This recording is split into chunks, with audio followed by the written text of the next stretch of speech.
He's not coming home. He's not coming home. He's not coming home. No kingdom awaits.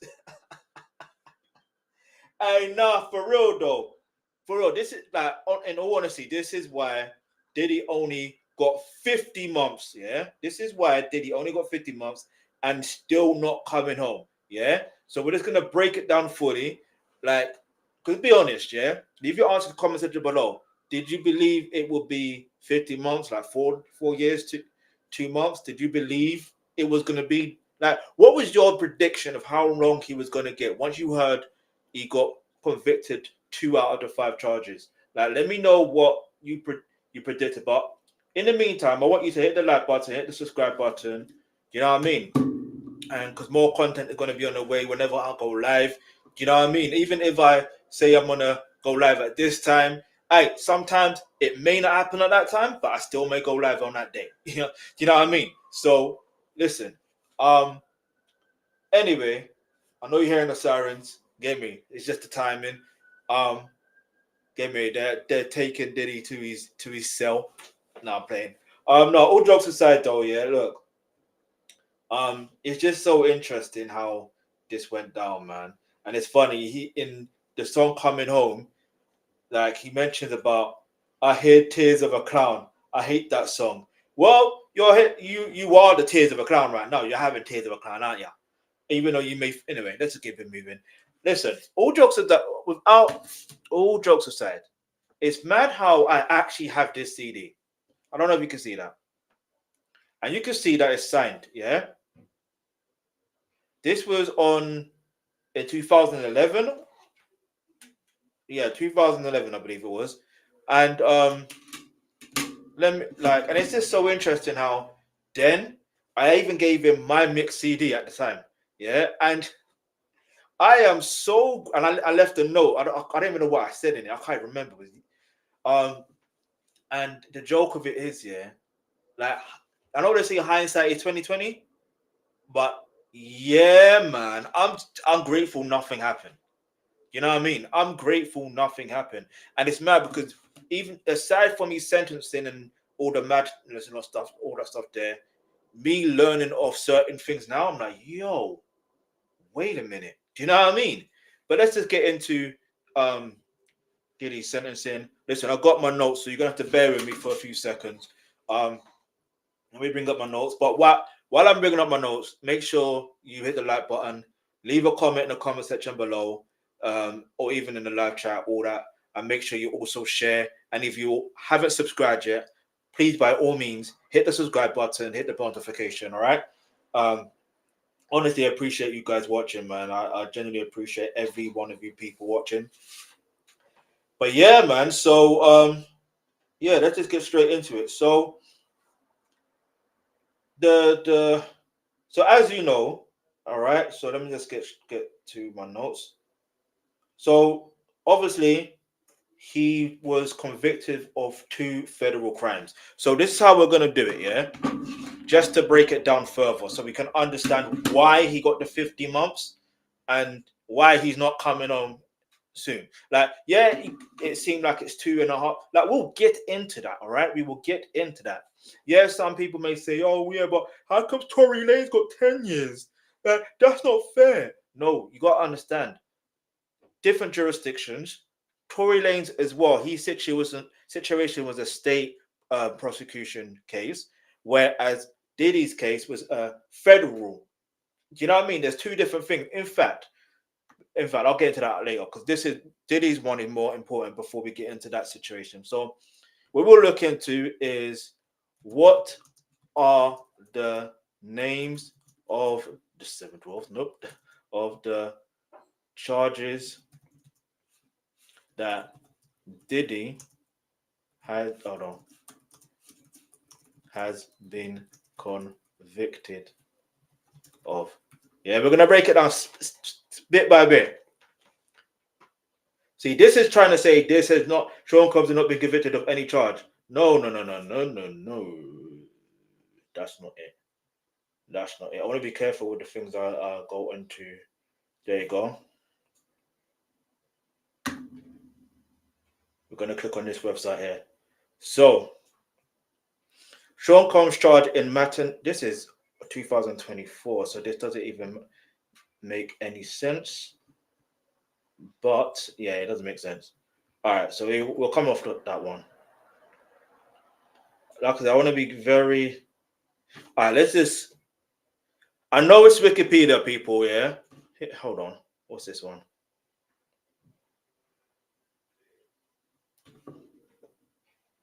Listen, is this it? No. Hold on.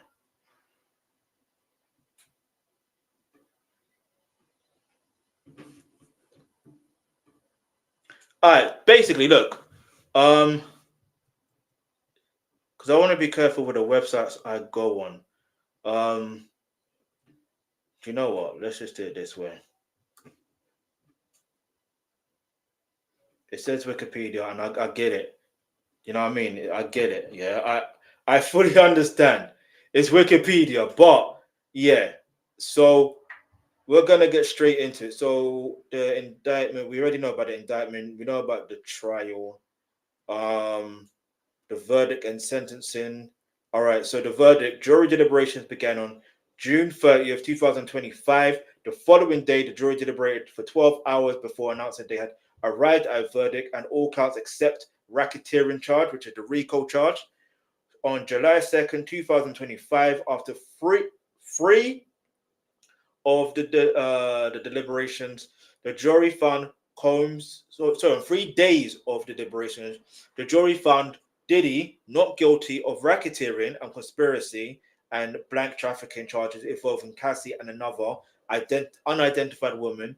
He was found guilty on 2 counts of transportation for the purposes of involving Cassie, another former girlfriend, and a male worker, and convictions carry a maximum prison sentence of 20 years. So this is why, but I believe it's under the Mann Act as well. So we can ask the question of, let's go back on it, this one. What is the Mann Act that Diddy, has been convicted? All right, so again, I want to be careful the sources that I go to. It's very do you know what? Okay, here's what we're gonna do. If I have to go to their website, I'm gonna have to go to their website. I have to be very, very, very careful. I'm sure it should be okay, so long as I'm not playing any audio or video from their website. I'm sure that should be okay. If anything, this is what I'm gonna do. Any.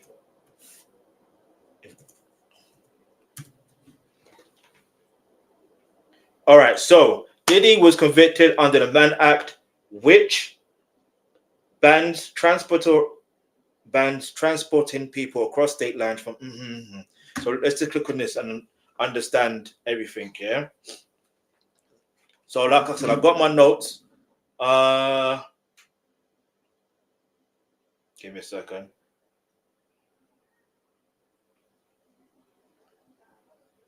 All right. So yeah. So all right. Let's go up real quick. You see what I mean? Look, there's a video. Like, I'm not gonna be playing videos on these websites because I don't want this channel to get locked off. You know what I'm saying? I'm being very careful. All right, so musician Sean Diddy Combs sentenced to 4 years in prison after apology. We don't need to read that. Oh yeah, the famed hip hop mogul told the court that his actions were disgusting and shameful in the plea of leniency. Now, let me ask you this question in the comment section below as well. Let me know. And you can leave it in the live chat as well. But basically, do you believe 50 months is a lenient sentence? Because I do and I don't. At first, I'd like, yeah, it's a bit lenient. Then I'm like, no, it's not really lenient when you think about the context of it. You understand?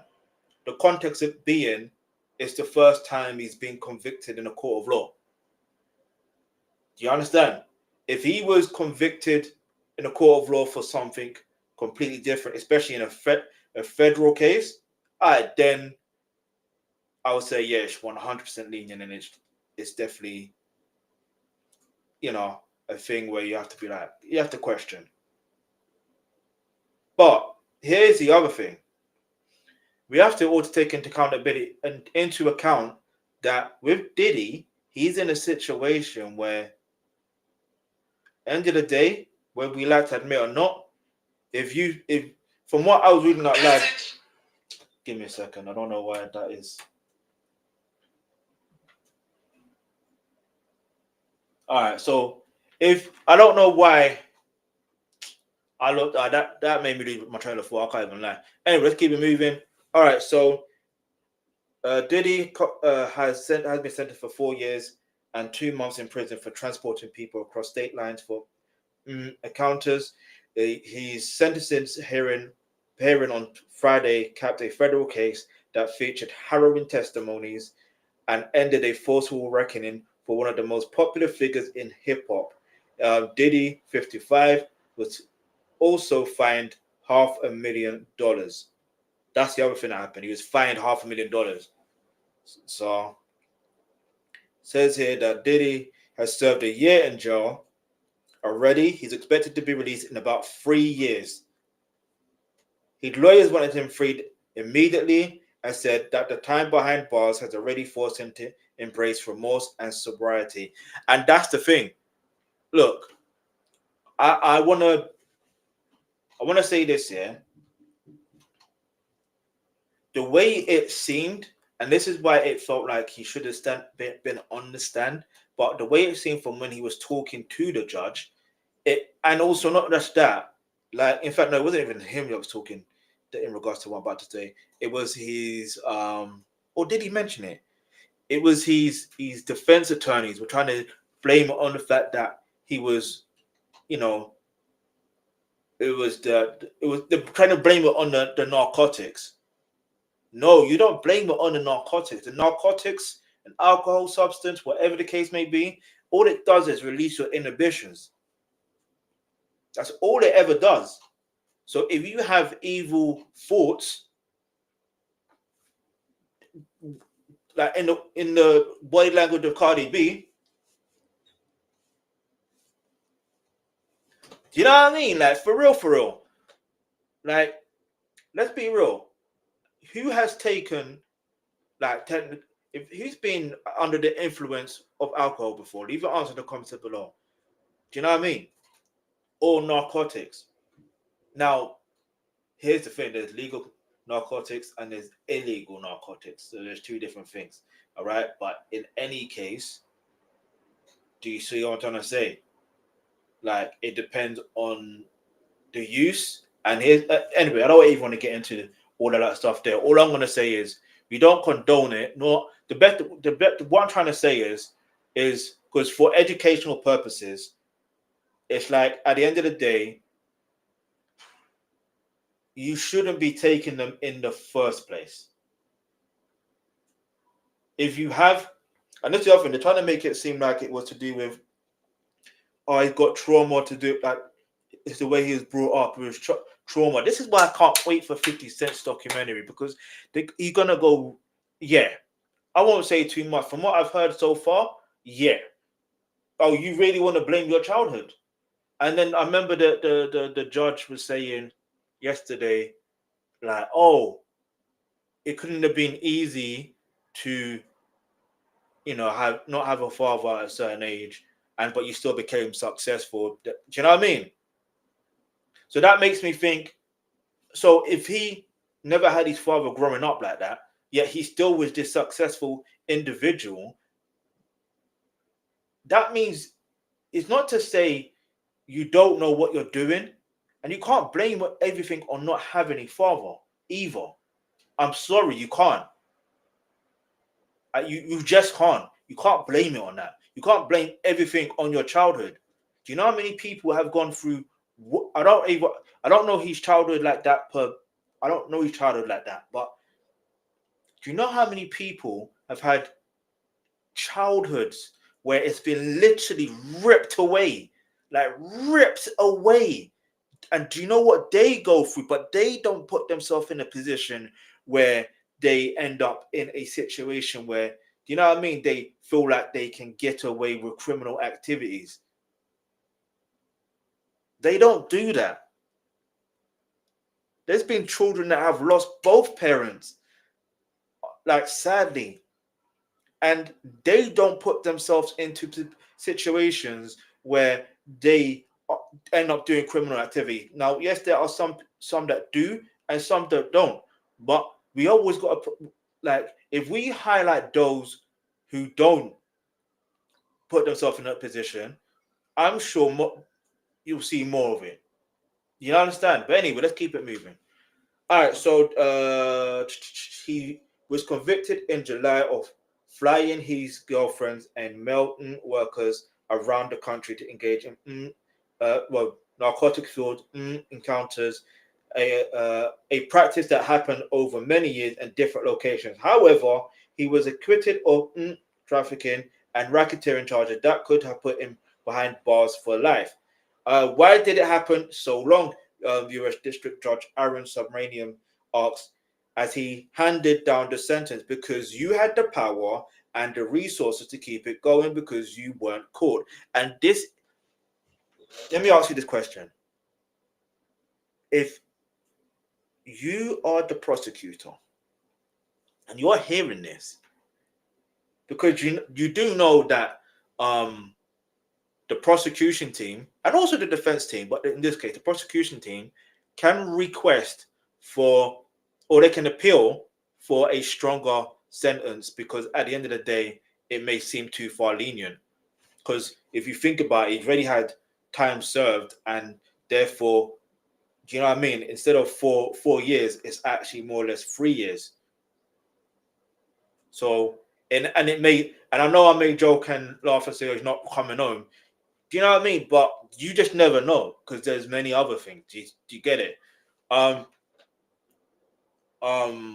What's I saying? So at the end of the day, with that, the prosecution team could use that to their advantage. If I was part of the prosecution team, and let me answer you in the comment section below. I mean, you can leave your answer in the comments below. If you were part of the prosecution team, what would you do in this situation?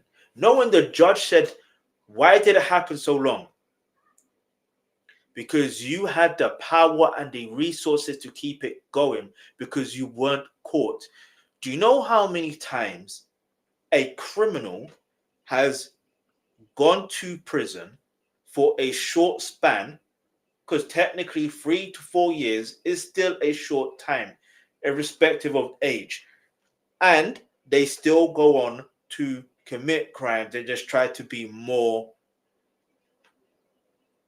They try to be more conniving about it, to make it feel like, oh, it's not really a criminal activity because, like, you know what I'm saying, I'm more careful this time. That's what most do until they end up getting caught again. And here's the other thing. This is what some don't talk. Some will never tell you this. Yeah, there's some that end up in a situation where they end up becoming feds or federal informants. So the federal, like, this is allegedly, by the way, allegedly they will allow them to get away with a certain amount of crimes, allegedly, and then, you know what I mean? Anyway, I'm just saying, you know what I'm saying? So I mean, anyway. All right, so Diddy showed no visible change of emotion as he learned that he sent her sitting in his chair, looking straight ahead at the judge. As the judge spoke, he remained subdued afterwards and appeared dejected, with none of the enthusiasm and smiles that accompanied his interactions with his lawyers and family earlier that day. And I think that's also genuinely because of, allegedly, he may have cash flow problems, allegedly. And obviously, if he's got a load more civil lawsuits coming up, you know what I mean? He's still got to pay for his lawyers. He's still got to pay out. Like, by the time, this is what's so mad, yeah. by the time he's probably through with his sentence, with his jail term, he may not be, you know what I mean, as wealthy and flamboyant as he used to be. And not only that, you got to remember there's that case with Keefe D, where his name has been mentioned 77 times.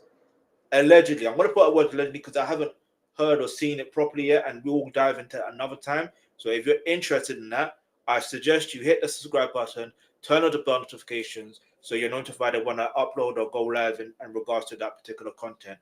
But let's keep it moving in regards to this content. Should I play this? No, do you know what? I just don't want to get, I don't want to get banned in it. You know what I'm saying? I don't want to get banned. Anyway. In a final word before sentencing, Diddy told the judge his years of behavior were disgusting, shameful, and apologized to the people he had hurt physically and mentally. He said his acts of domestic violence were a burden he would have to carry for the rest of his life. And this is the thing I was about to mention, yeah, in regards to him being sober now. It's a thing of he is forced. He is literally forced to live with his thoughts. He can't take no narcotics, no nothing to numb whatever is going on in his brain. He has to live with that. He has to live with that. And everything he has done to other people is going to haunt him. It's going to haunt him.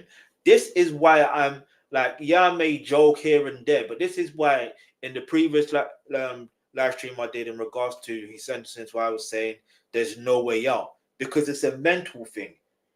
It's not just about being behind the bars. It's a mental thing. And this is why I'm saying he's not coming home, because it's a mental thing. Living with those thoughts, and don't get it twisted, I understand about contraband here. I understand that. Could that happen in the federal jail, whatever the case may be? I don't know if it can happen. Maybe it can. I don't know. I hope it doesn't happen, because that, do you know what I mean? But he still has to live with those thoughts. I don't want to say imagine it, but like, you know, when you've done wrong, your guilty conscience eats the way at you. And he's from Harlem. So naturally, you're going to end up tweaking, like do the Harlem shake. Do you know what I mean? Doing the Harlem shake. And then he's going to end up confessing his sins. You're like, Tupac, Biggie, so get through it now. You know what? Let me calm down. You know what I mean? Because this ain't really a laughing or a joking matter. It's a serious thing. It's a serious thing. But your guilty conscience naturally does eat up. Like, put it this way, if you genuinely have a soul and you are, like, he'd have to say that he's a man of, like, he believes in God, he prays, blah, blah, blah. Okay, if you really pray, you really believe in God, like God, you know what I'm saying? Where Jesus is your savior, you know what I'm saying? Then, cool. Fair enough. You know what I mean? God will lead the way. And this is the other thing. This is why I try not to be too harsh on anything, because I'm like, end of the day, it's like, it's a learning lesson for everyone. It's power and control, but not only that, if you really do, I don't even want to say in regards to that, because then it sounds like I'm giving an excuse, but there's no excuses in regards to this whatsoever. Like I said, it's eating him. It's eating at him. But let's go. All right, his defense lawyers played an 11-minute video in court portraying Diddy's family life. I was meant to play that yesterday, but I ended up forgetting. Career and philanthropy. At one point during the video, Diddy put a hand on his face and began to cry.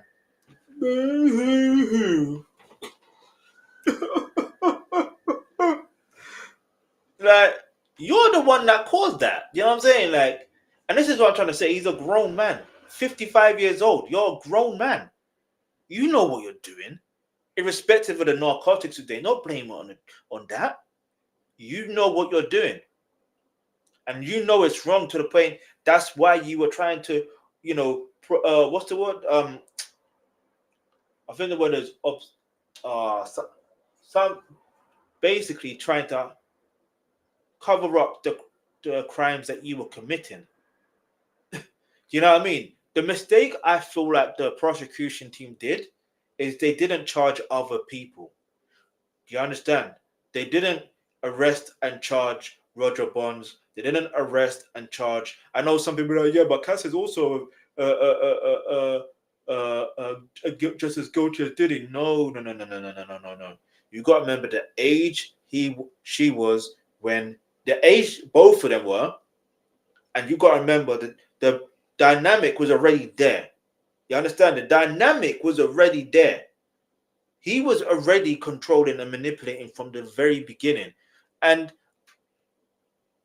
he should have, so the prosecution team should have had enough witnesses on the stand. I think them relying on Cassie, Jane, Mia, and I think because Gina didn't show up, that also helped the defense team. But had they said a replacement of her, it would be I think it was the chef. I think Chef Jordan or something like that. If it was that person, I reckon he would have irrespective of July 4th, he would have been convicted of all 5 charges. He would have, without a shadow of a doubt. But look, we're here. We got to deal with the facts and deal with the reality. All right. What was I gonna say?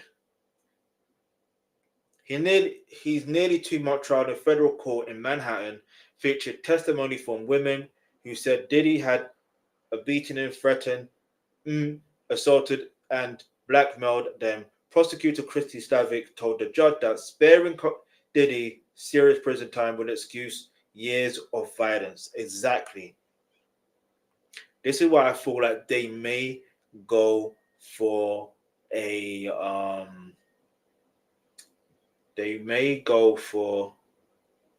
appeal. Yeah, but like I said, we'll get into this further. So bear with me. Let's just get through this article first, then we look deeper into this, all right? So it's a case about a man who did horrible things to real people to satisfy his own gratification. He said he didn't need the money. His currency was control. Diddy was convicted under the Mann Act, which banned transporting people across state lines for defense lawyer Jason Driscoll argued the law. I've seen that name somewhere. Not Jason Driscoll, but the name Driscoll. Okay, I know where I've seen it. I've seen it locally. And it's mad.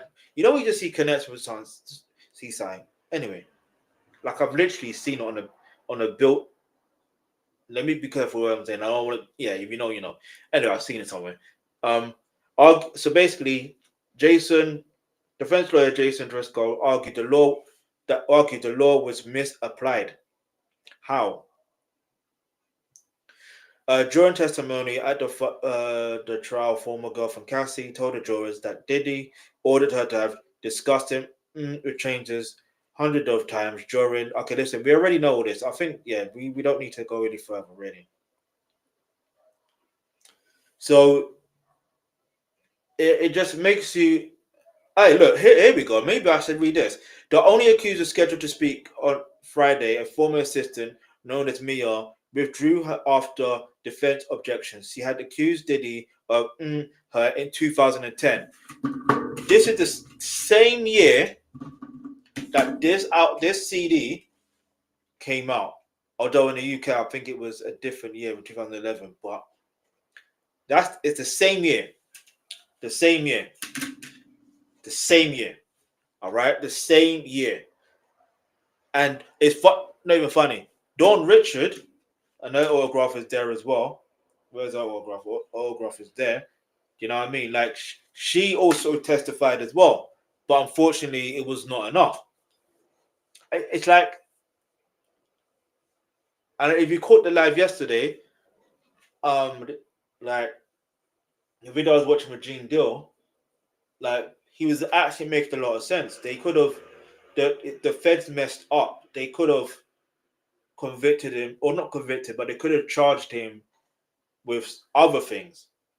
And don't get me wrong, they could. I reckon they could still charge him with other stuff. You know what I mean? I think there's a whole load of other things he could be convicted of. I mean, not convicted, well, charged of, and then potentially convicted of. But you never know. I honestly don't know.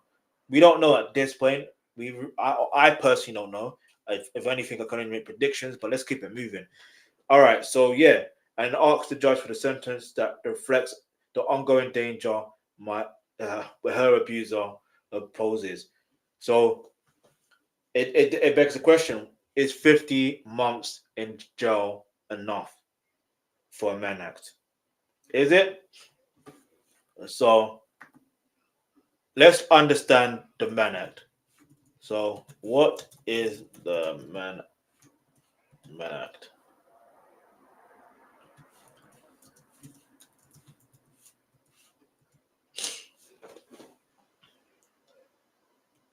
I want to go to hold on.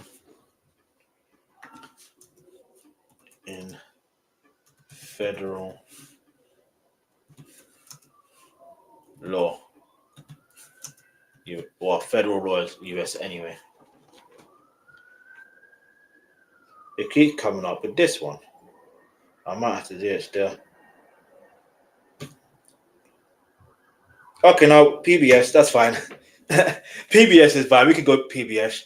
All right, the Mann Act. By the way, my name is Verstal, aka Darky Bean, and trust name. We can trust when it comes to all things reactions. So make sure hit the like button, hit the subscribe button, turn on the post notifications. Get me? You already know what time it is. You see the title. You see the title. You know what I mean? Like you see the title. So yeah. So make sure you share. All right. So the Mann Act. Yeah. The Mann Act is named after this guy here. Looks like. Listen, we're learning in the process. Me and you, we're learning in the process. All right. So James Robert Mann, circa 1917. How old were you in 1917? Leave your answer in the comment section below. How old were you? Anyway, all right. One of the landmarks of progressive era legislation was the White Slave Traffic Act. Now, this is interesting. What do you mean by that? All right. Better known as the Mann Act for its author, Illinois Congressman James Robert Mann, which is interesting because Robert R. Kelly, which is from, sorry, Robert R. Kelly? Robert Kelly, aka R. Kelly, is from Chicago, and he's been convicted under the Mann Act as well. I mean, he got a longer sentence, but anyway, we move. The Mann Act made it a crime to transport women across state lines for the purpose of or debauchery or for any immoral purpose. So let's take it back a bit. All right. When we heard the case or in the trial, the testimonies from Cassie, from Jane, especially Jane, she used the word debauchery. And the first thought that came to my mind when she mentioned the word debauchery was that movie Blink Twice. Who's seen that movie? Leave your answer in the comment section below. And if you want me to do movie reactions or TV show reactions, you might as well hit the like button, hit the subscribe button, hit the notification because that's coming too. You know what I mean? That's coming too. All right. Whether new, old, you know what I'm saying? Because man's a what they call them? Movie buff. You know what I'm saying? Man's a movie buff still. Get me? Get me? But let's not digress. Let's keep it focused. You know what I mean? Let's keep it focused. I'm about to ask you what's your favorite movie, but you can put that in the comment section below. Like, what is your favorite movie of all time if you had to choose one? Or name your top five. How about that? Name your top five. Name your top five. But yeah, let's keep it moving so I don't keep digressing. All right, so while designed to combat force The law was so broadly worded that the courts held it to criminalize many forms of consensual activity, and it was soon being used as a tool for political persecution of Jack Johnson. Do you know who Jack Johnson is? Jack Johnson is, I think he's or if that, the first black heavyweight boxer. The first, let's say first ever recorded. Do you know what I mean? Because, you know what I mean? Timeline and that. So that's interesting. I didn't know they were trying to persecute him under this act. I didn't know that. And then it makes you wonder, you know how some people are saying, with Diddy's trial or Diddy's case, they're trying to bring down a black man, they're trying to bring down a black man. And you gotta understand where it all kind of stems from. Now, whereas in some cases, yes, it can be true, where they could potentially be trying to bring down a black person. I understand it. But the reality is this: there's some black people, yeah, unfortunately, that do crime, that done crime for a number of years, yeah, allegedly, and it may feel like they have gotten away with it for so long to the point where they got to a point where now they got caught. So it's not really about trying to take down the black man or the black person or whatever. No, how about that person, that individual doesn't commit crimes? How about that? Do you understand? How about that? Anyway, all right. So, and others as well as tool for blackmail. The Mann Act was born during white slavery hysteria in the early 20th century, along with other moral purity movements of the period. The white slavery craze had its roots in fears of the rapid changes that the Industrial Revolution had brought to American society: urbanization, immigration, the changing role of women, and the evolving societal mores. Yeah, there's some words I've never seen in my life. That's one of them. Do you know what I mean? What do you mean more with an S? Do you know what I'm saying? More with an S. Is it Mores or is it Mores? I don't know. Get me? If you know, leave in the comments section below. How do you pronounce it? Because especially if you're American, sometimes things that words are pronounced different in different countries, isn't it? So that's another thing. As young single women moved to the city, and entered the workforce, they were no longer protected by the traditional family-centered system of courtship and were subjected to what Jane Addams, the Addams family, sorry, my bad. My bad.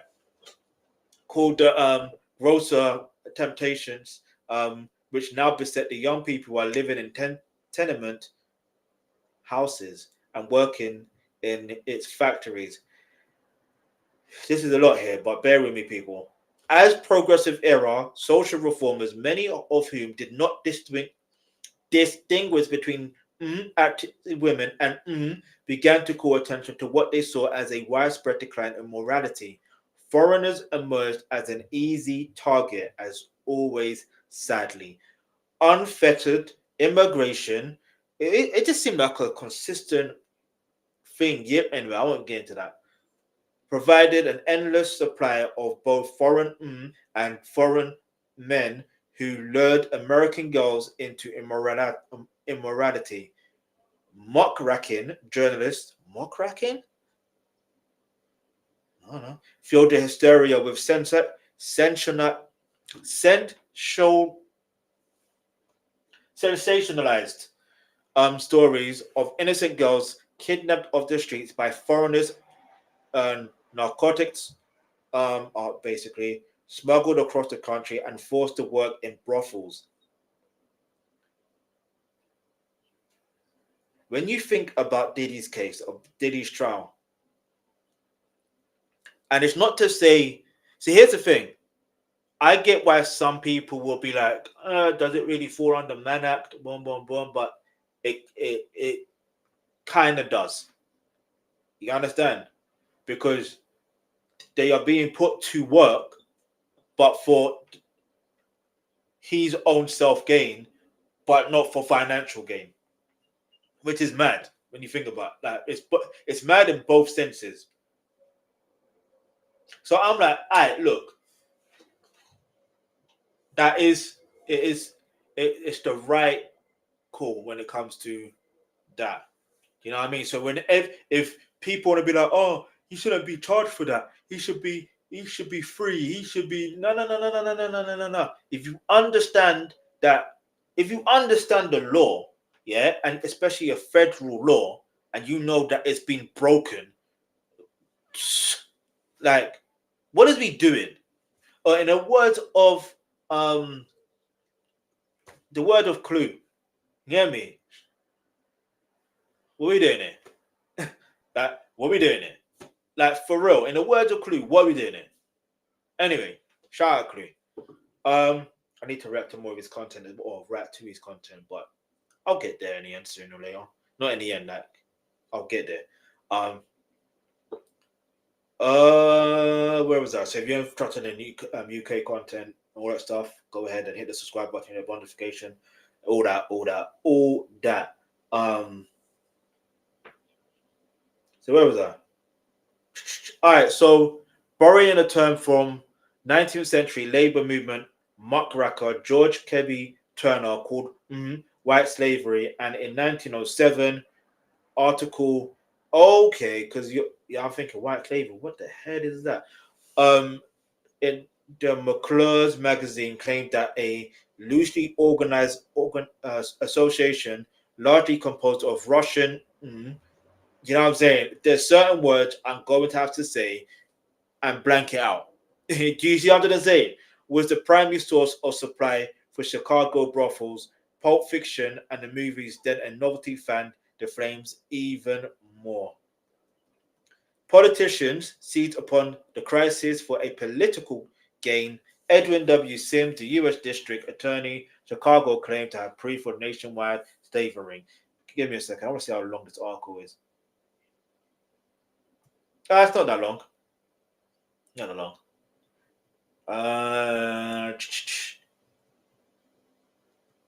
All right.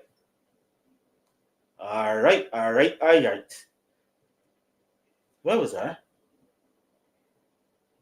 Read that. Okay, we got here. So, politicians seized upon the crisis to political gain. Edwin W. Sims, the U.S. District Attorney in Chicago, claimed to have proof of nationwide slavery. The legal evidence thus far collected established with complete moral certainty these awful facts: that the white slave traffic is a system operated by a syndicate which has its ramifications from an Atlantic seaboard to the Pacific Ocean, with clearinghouses or distribution centers in nearly all of the largest city, that is ghastly traffic in the buying price of young girls from $15 up.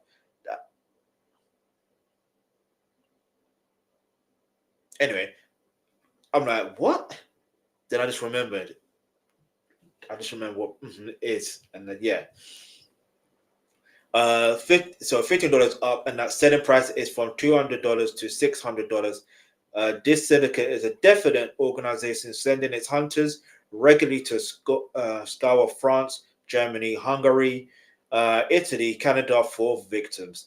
The man at the head of this unthinkable enterprise is known among his hunters as the Big Chief.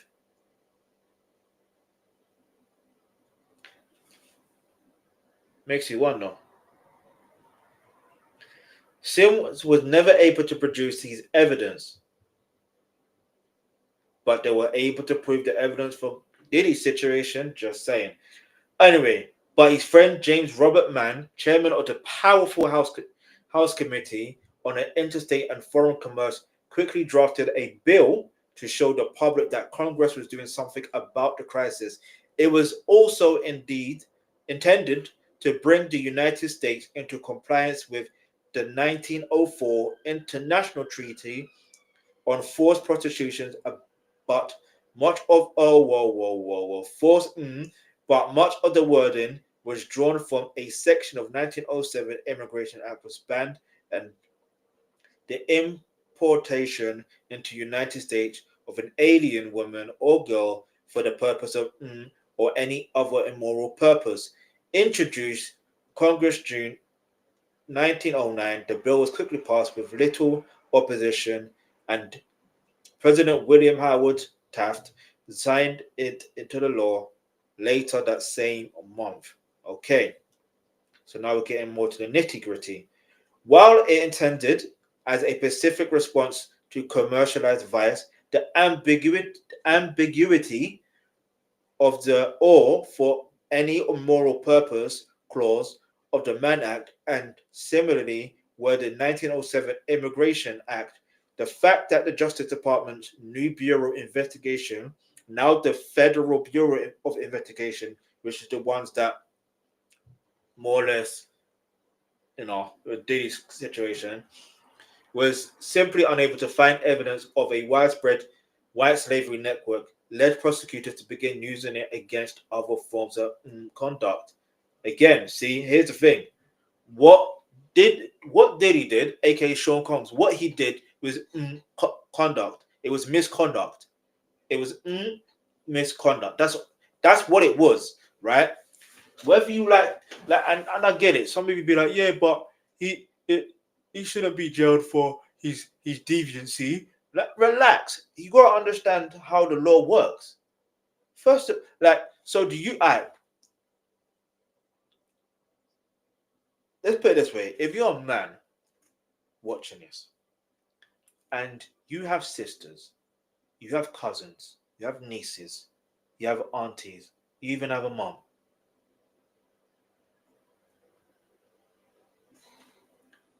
If some individual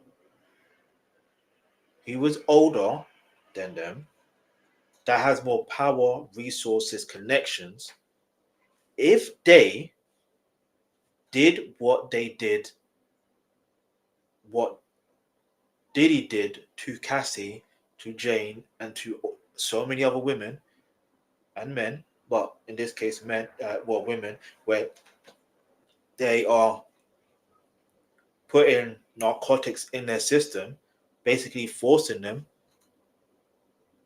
Do you understand? And yeah, you may say there's sometimes where the person can be more charming and charismatic and all that stuff there. But aside from that charismatic part, if they are putting narcotics and all that in their system to be able to have their way with them, to be able to do whatever disgusting demon things that they want to do with them, and make them mislead them into thinking they like what being done to them. Let me ask you a question. Do you think that person should be guilty under this Mann Act?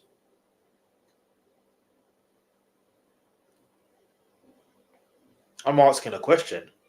And if you're a woman, the same question applies. But let's do it roles reverse. If it was a woman and a man, so it was a woman that was in Diddy's position, and you get it, because you got a dad, you got cousins, you got uncles, you got nephews. So if roles were reversed, because I could say, yeah, what about you? But no, it hits different. No pun intended. It hits different. It hits different when it's someone, it's a loved one. But if you still feel like, nah, they're innocent, all right, cool. Don't worry.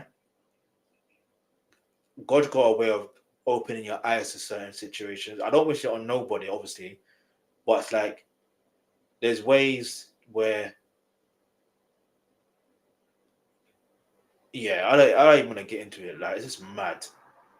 Like, it's just mad the way some people want to believe that, and that's why some people are confused about why he's got 50 months. But again, we'll get into that deeper, yeah, because we have to understand what the Mann Act is first and foremost. Obviously, we have to understand and get a clearer recap of the charges and the convictions and the sentence and all that stuff there. So that's out of the way. Now we're focusing on the Mann Act, what that is, the beginning senses of what a Mann Act is, where it originated from. This is where we are right now. Yeah. So we're going to dive in deeper. So make sure you stay tuned. Like, comment, share, subscribe, turn on the bell notification, keep it moving. Yeah, let's keep it moving. All right. So the Supreme Court repeatedly held these prosecutions to be constitutional. In the United States versus Diddy, 1911, the court ruled that the 1907 Immigration Act applied in a case of a man, John Diddy, who had brought his English mistress into the United States. Justice John Marshall Harlan wrote that in the opinion that the words "or" for any other immoral purpose after the word must have been made for some practical object. Those added words show beyond question that the Congress had in view that the prosecution of society against another class of alien women other than those who might be brought here for merely purpose of Now, 2 years later, Holt versus United States, the Supreme Court held the Mann Act did not unconstitutionally limit the right of free travel. In Wilson versus United States, 1914, the court held that travel across state lines, the intention to commit a moral act was ground for conviction, even if the immoral act was not executed. See, what was Diddy's situation? Wasn't it transporting across state lines? Now, it's fair to say, obviously, Cassie is not a and Jane is not a and Mia is not a but and obviously the workers and you got they're not really workers like that. You know what I'm saying? It's their title where it may seem like that's what they're into, but it's like they're being paid extra money. And if you heard the testimonies and you heard their interviews, you will find out, wait a minute, there's more to the story. There's more to what's going on here. Do you understand? There's more to it. Because anyway, let's keep it moving. But it still falls under that. Do you understand? It still falls under this travel across state lines. Because what do you think Jane was doing, carrying narcotics across to another state? But what was those narcotics for? Do you get it?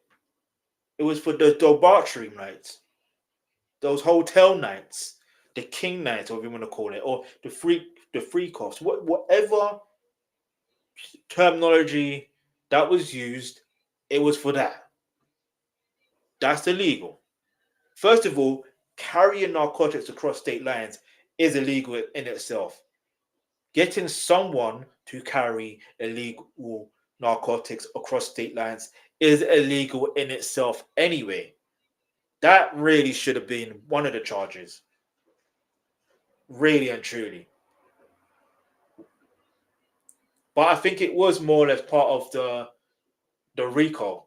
No, yeah, it was part of the RICO, but that's the other thing. This is why I said everything is interconnected. But anyway, the Supreme Court dramatically widened the scope of the Mann Act 3 years later in Cameneti versus United States in March 1913. Drew Cameneti, the son of prominent California politician and a friend of Maury Diggs, both married and having affairs, took the mistresses by train from Sacramento to Reno. So you know when I saw the word California, the first song I put into my head was California Love. And then in that song, they do mention Sacramento and Reno. It's just seeing as this, yeah. Anyway, and obviously I've got more content regards to hip hop culture as a whole, and I'm mentioning Tupac. So yeah, I'm mentioning Diddy and all that stuff there. But what's coming up? Hit the subscribe button, hit the bell notification, turn on the bell notification so you're notified. You know what I'm saying? Like, I don't want to talk too much in regards to that, but when you know what I'm saying, this is why I have to say subscribe, because when you're notified, you will know. When you know. Yeah, that's as simple as it has to get. Yeah, I don't want to talk too much in regards to that. Let's talk too much in regards to this situation. Anyway, so where was I? All right, their betrayed wives tipped off the police, and both men were arrested upon arrival in Reno. Caminetti and Diggs were tried and found guilty. On appeal, Caminetti's lawyer argued that the intent of Congress was to target, only commercialized vice, and that while his client's behavior may have been immoral, it was free from commercialization and coercion. That's interesting. Free from commercialism and coercion. With Diddy's case, it was 100% coercion. So how could he not? Do you get the point? Anyway, citing Bitty and Justice William R. Day wrote for the majority of the language of the act being plain, it is sole evidence of the ultimate legislative intent that not applying the law in this case would shock the common understanding of what constitutes as an immoral purpose. This is why we're getting into this, because I don't think people understand what the Mann Act is, and I don't even think that the Diddy's defense attorney understand what it is, because you're trying to get him acquitted of all charges, right? Sorry, or convict, all charges, because obviously he's been only convicted of 2. So he's only been convicted of 2. That means that that means you're thinking he's not guilty of the Mann Act. But do you understand what the Mann Act is? I don't think his lawyers do. Such interpretation of the law, in effect, criminalize or marital or extramarital relationships that involved interstate travel with behavior that was so commonplace, now illegal. Federal prosecutors had a weapon that could very easily be abused in order to prosecute undesirables who were otherwise law-abiding citizens. Jack Johnson's conviction in 1913 was ostensibly for transporting a white from Pittsburgh to Chicago, but was motivated by public outrage over his marriages to white women. In 1944, actor Charlie Chaplin, I didn't know this about Charlie Chaplin. This brother's from South London, bruv. Man like Charlie Chaplin. You know what I'm saying? The goal of silent acting. If you know, you know. If you don't, you're slow. If you're slow, don't worry, you'll speed up the catch up. You know what I'm saying? When I said I'm a movie buff, I'm a movie buff. You know what I'm saying? Anyway. No, he really is from South London, South East London. If you know, you know. Charlie Chaplin was acquitted of a Mann Act indictment stemming from paternity suit. In actuality, the case was motivated by Chaplin's left-of-center political views and was personally investigated by FBI Director J. Edgar Hoover, who had called Chaplin one of Hollywood's parlor burlesque in 1959. What does that even mean? In 1959, black rock and roll star Chuck Berry was convicted of violating the Mann Act. Chuck Berry? I didn't know this. No, wait. I honestly didn't know this. What do you mean? One of the pioneers of rock and roll, Chuck Berry. Wow. And look, you see, are you seeing not pattern, but are you seeing here that, and obviously I don't know his case fully like that, nor do I know Charlie Chaplin's case fully like that. Because these are names that I'm more familiar with. I'm familiar with Jack Johnson's name as well, but I never knew of certain details. You understand? And I can still look into it. You never know. I don't know. I don't really want to look into these type of things, if I'm honest. It just so happened that, you know what I mean? I'm like, because of what I could potentially talk about later, which I probably will in another, you know what I mean? Everything all ties into, do you know what I'm saying? But anyway, if you don't know what I'm saying, don't worry. If you subscribe, turn on the bell notification, you will soon know what I'm saying. All right, so Chuck Berry was convicted of violating the Mann Act and served 20 months in prison for transporting across state lines an underage Apache girl. He was weeks later arrested on charge. Underage? No. What's going on? What is going on? What did I just read?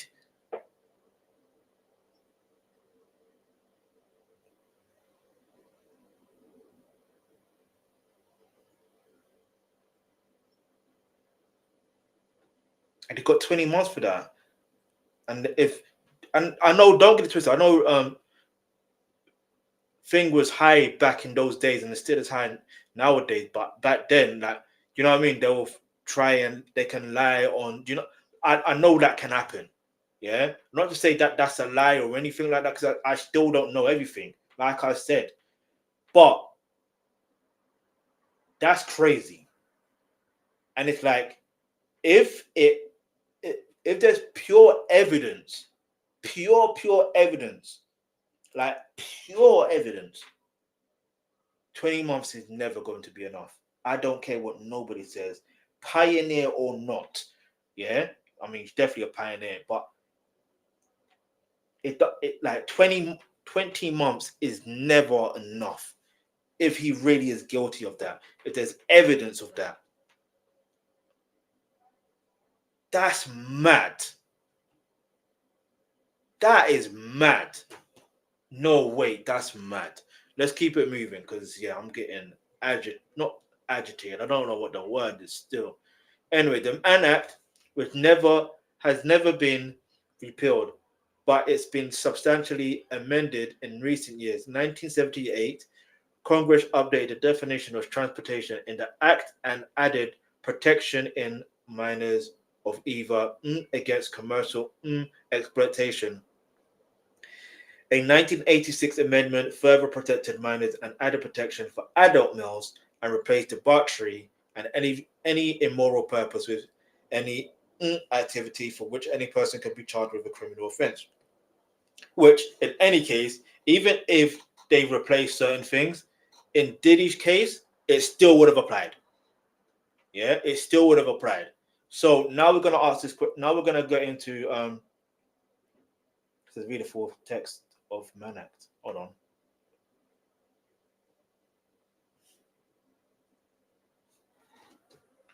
All right. I just want to see something real quick.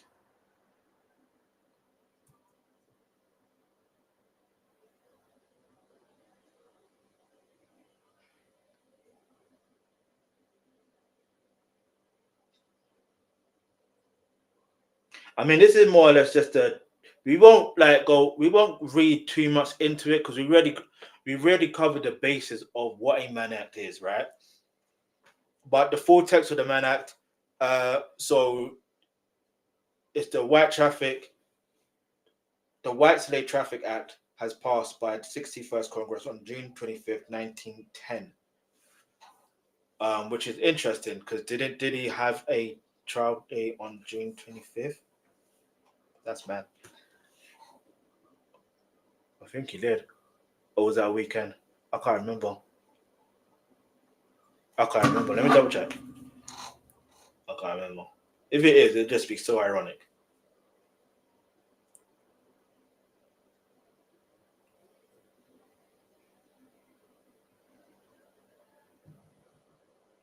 I think he did. I think he did. Hold on. Let's see. June 25th. Diddy trial. Yep, on June 25th, 2025, jury instructions, arguments were concluded, and the next day, yeah, that's basically it. That's what happened on that day. Jury instructions and arguments were concluded. See, now, what they should have done, they should have just said, you know what? This is exactly what the Mann Act is. This is what a RICO charges in, you know what I mean? Because I'm curious to know, yeah, how much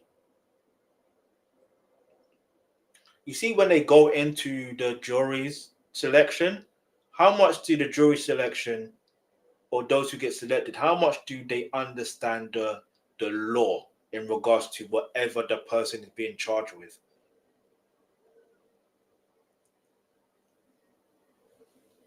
That's a real good question. Because do they just get a summary overview, or do they just, do you know what I mean? Like, it's just like, anyway. Let me get my notes up and we get back. We'll get back into the swing of things, just so I'm not delayed or anything like that on these type of things. So yeah, that's pretty much it on the Mann Act. So let's see. All right, so now, yeah, how many years is the man?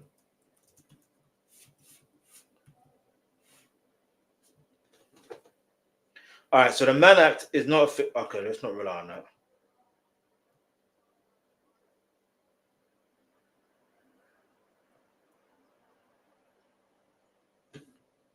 Here we go. Let's use this.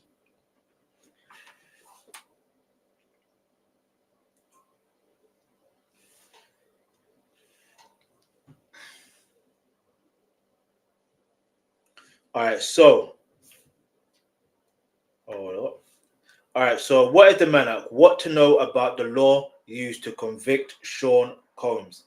All right, so Sean Diddy Combs was convicted Wednesday of related offences under the Federal Mann Act, an anti-trafficking law with a century-old history. Though he was acquitted of more serious charges, Diddy was still convicted of flying people around the country, including his girlfriends and male workers, to engage in paid counters. Right.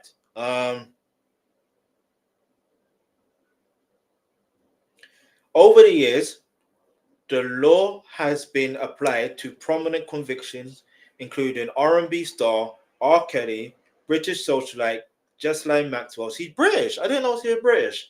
Anyway, musician Chuck Berry, which we just found out, and more than a century ago, boxer Jack Johnson. It's a broad wording and is subject to Supreme Court interpretation.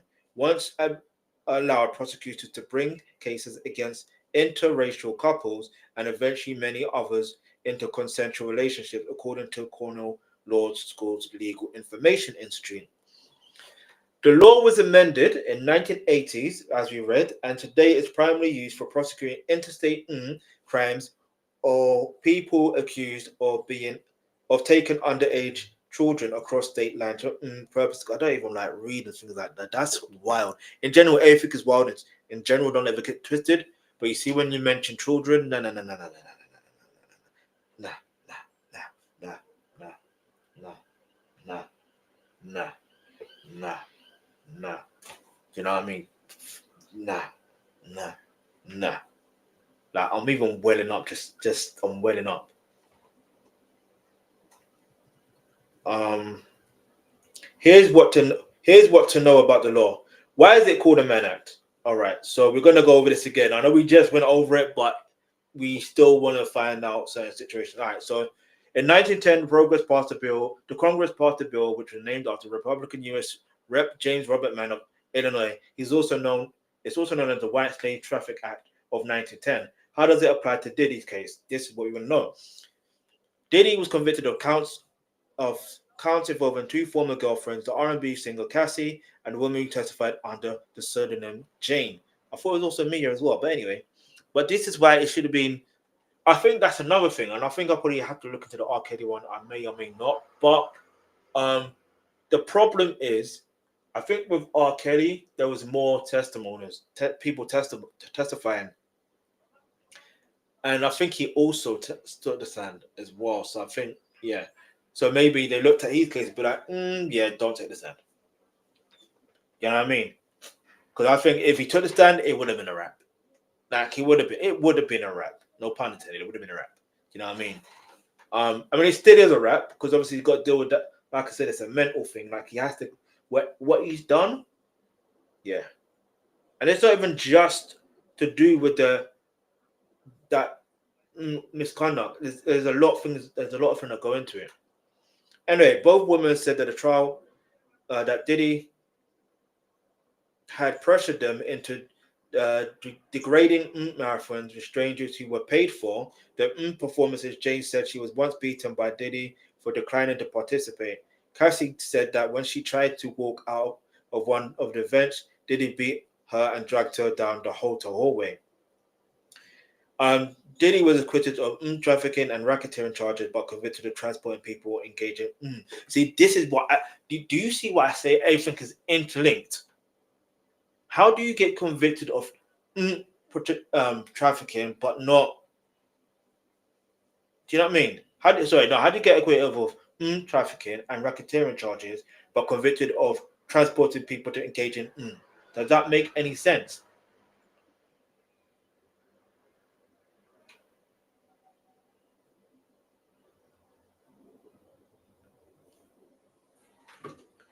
Anyway, Diddy was we read that. What's the history behind it? The 19. Okay, we read all that. You read all that. I want to see. Okay, doesn't even give you how many years. My bad, people. I thought I was gonna give. Okay, there you go. Excuse me, because you want to see how long it really gives people. All right. There you go. The Mann Act is 10 years. All right. So we read that. So the maximum penalty for violating the Mann Act is 10 years in prison and a fine. So as we know, Diddy got fined $500,000 and he got 4 years and 2 months. So technically he got time served already. So technically it's 3 years.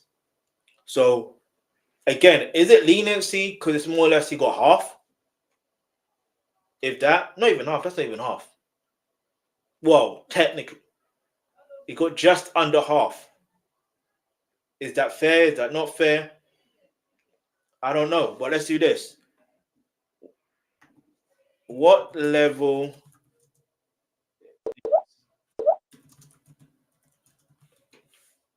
What offense is the level Mann Act in federal? See, this is why it's like you.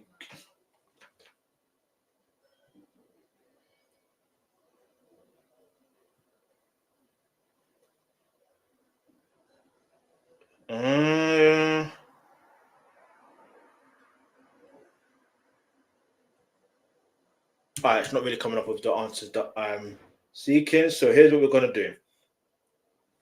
We're just gonna have to go here. I know.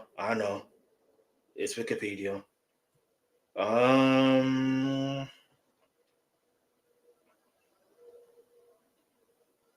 So its original form is Act Felony Engage, boom, boom, boom, boom. So we are looking at. So already we're looking at the level. We're looking at the level.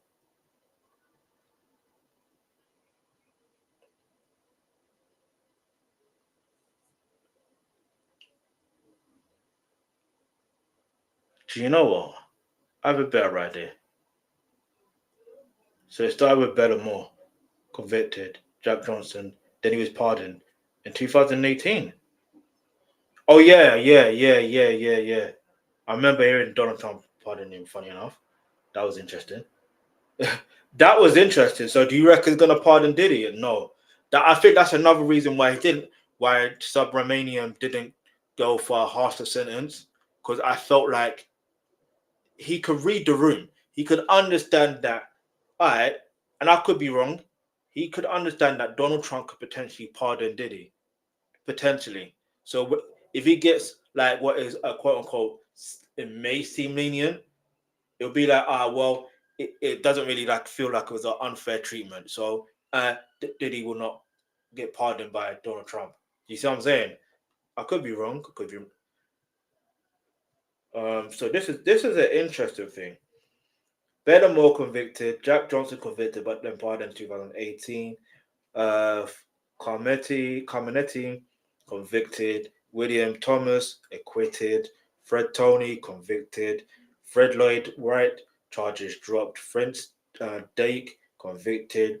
George Barker charges dropped. Charlie Chaplin acquitted. Rex Ingram convicted. Frank Glassale convicted. Kid Can convicted and acquitted on appeal. So could it be a thing where with Diddy could also do something similar? Could be acquitted on appeal. We don't know. Chuck Berry convicted. 14.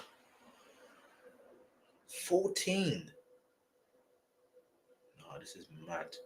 Anyway, Tony Armano convicted.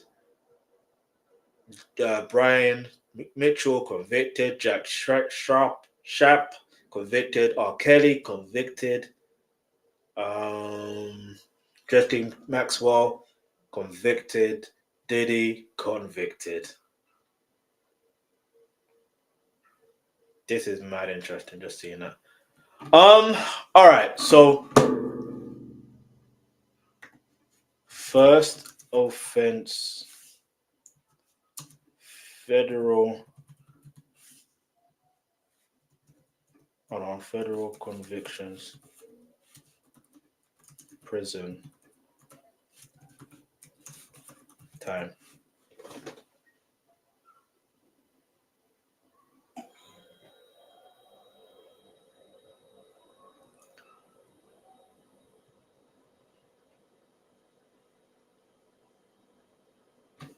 Here you go. Look. Because you have to ask this question, and this is why this is where we're asking the question in regards to why did Diddy get 50 months instead of, you know what I'm saying? Nearing 11 or 70 or whatever. Like, he got 50 months.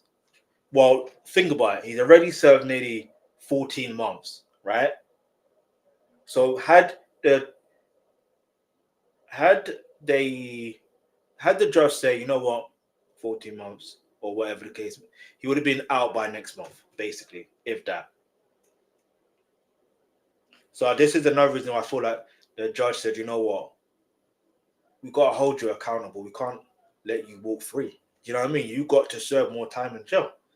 Anyway, so I want to see if this would answer my question. All right, so the average sentence. Okay, no, this is not what I'm looking for. Identity. All right.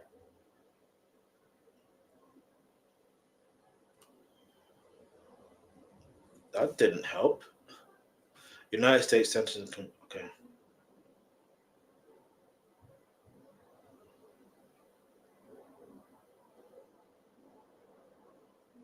Just do it this way. Search. First time conviction. First offender. Oh, where's it coming with that?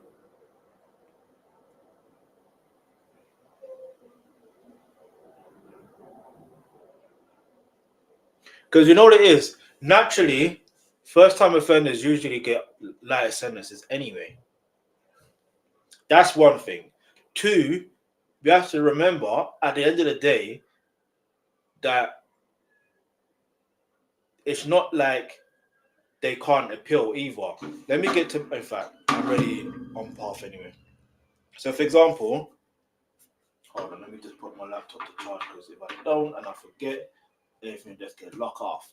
All right, so for example, yeah, can Diddy's defense, no, team appeal the sentence?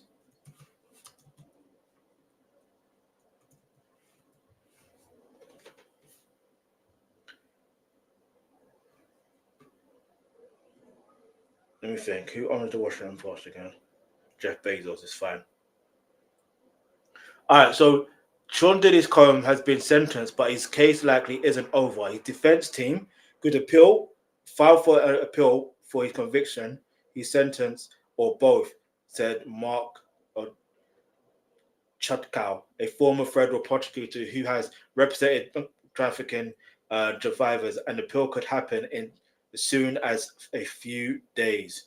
All right, so that's one thing, yeah.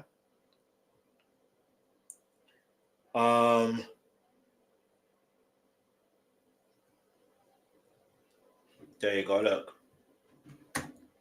the shade room is fine. I'll go to the shade room.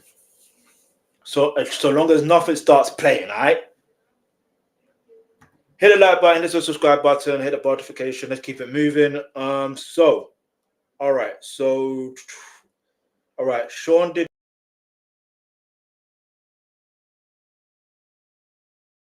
Combs now faces 4 prison term. Mark New York City on Friday and said he feels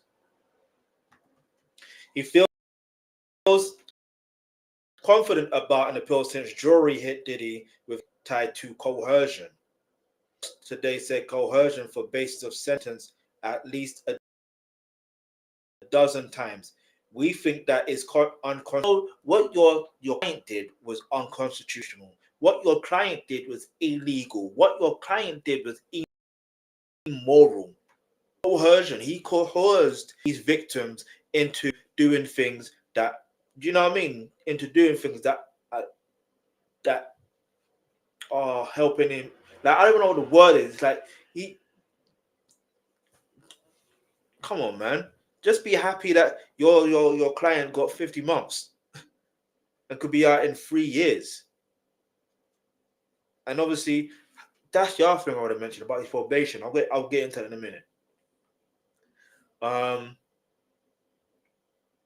So the basically say we think that a jury verdict should mean more. So we're planning to appeal. Oh, you mean more time in jail? Okay. While the reporters asked Agnew about the chance of a jury pushing for the cross appeal, he said he doubts they would make the move and feels Diddy won't face a higher sentence. So I was thinking, yo, imagine if they do appeal, which they will, I think. He did. Well, he said he's going to do it. So,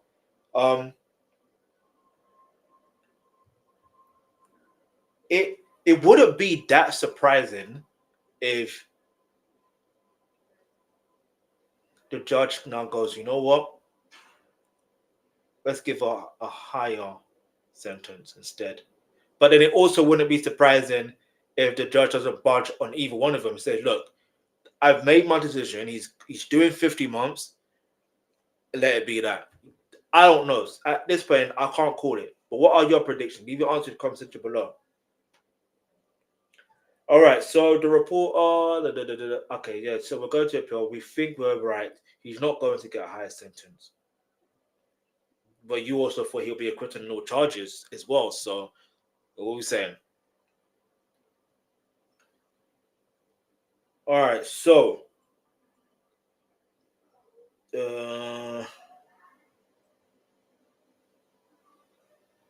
Let me see something. So here we go. So yeah, so basically, as I mentioned, the judge gave him 50 months and a sentence for 14 months and a credit as time served. So it's basically giving 3 years, basically that. Okay, this is interesting now because I've never seen this. Cassie lawyer released 4 years sentence. Diddy lawyers weren't the only ones who shared the thoughts of judge decision. Cassie attorney Douglas Wigdor has also responded. He said that everything Cassie endured, nothing can undo the trauma. And it's interesting because Diddy's lawyers were trying to act like Diddy has untreated trauma. While nothing can undo the trauma caused by Diddy, the sentence imposed today recognizes the impact of serious offenses he committed, Wigdor explained in a statement.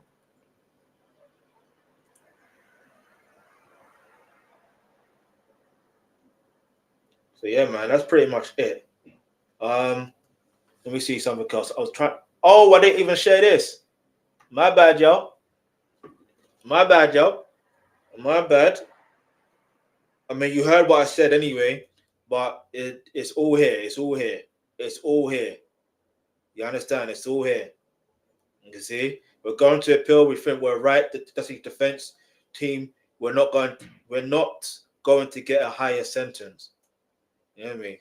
Well, you never know. And like I said, the judge might be like, you know what? We're gonna just stick with the 50 months. He's already had time served anyway. Or it could be like, oh, you know what? He might get higher. You just never know. And I feel like with this situation, you just can't call it really. And like I said, um, Diddy's where is it? Here, Cassie's defense. Cassie's attorney spoke as well, made a statement. Excuse me. So while nothing can undo the trauma caused by Combs, the sentence imposed today recognized the impact of the serious offences he committed. So that's pretty much it in regards to that as well. But I believe he also has probation as well. So let me how many years of probation? Yeah, no, I can't spell. Probation does Diddy have?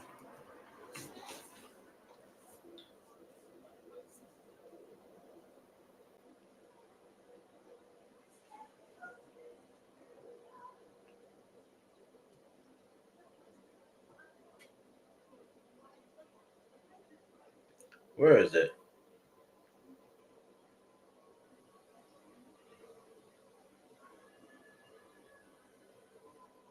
All right, I'm just trying to.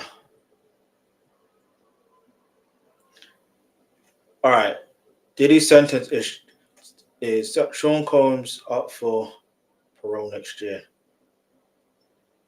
So I don't think you know what? Let's do it this way. Diddy full sentence.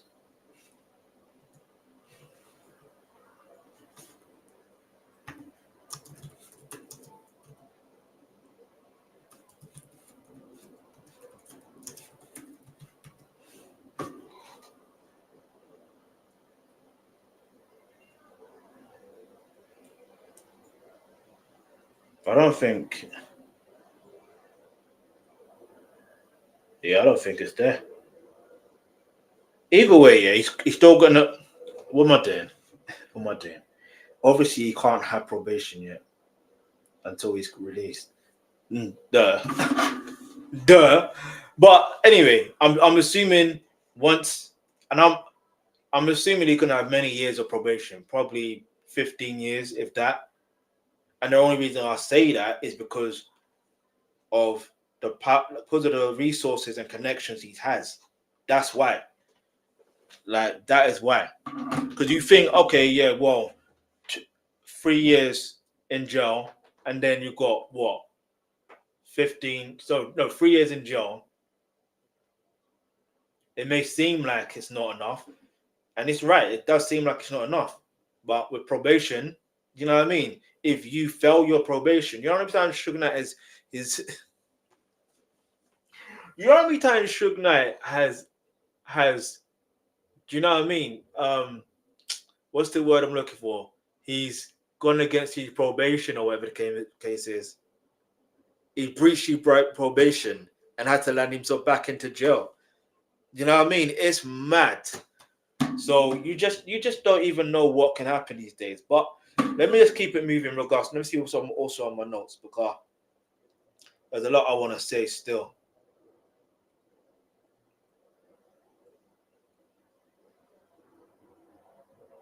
Oh yeah, the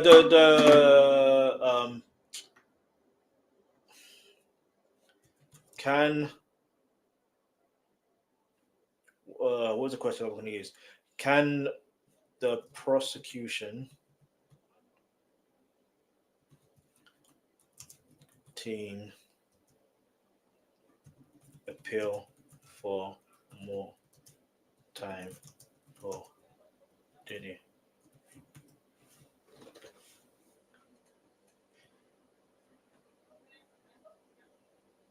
Where is it? I want to be careful with the links I've gone still.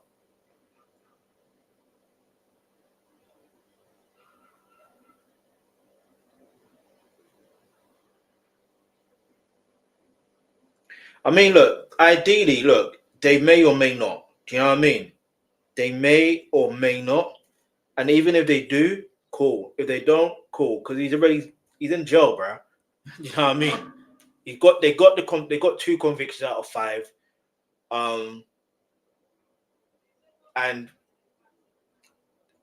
Diddy's defense team have applied for bail three times and failed. Applied for acquittal and failed. So like I don't know how it's gonna pan out for the next few months and the next few years. But I tell you this much. Oh, I'll be there reacting. Now, the difference between this case and Tory Lanez, let me tell you something about Tory Lanez's case. Tory Lanez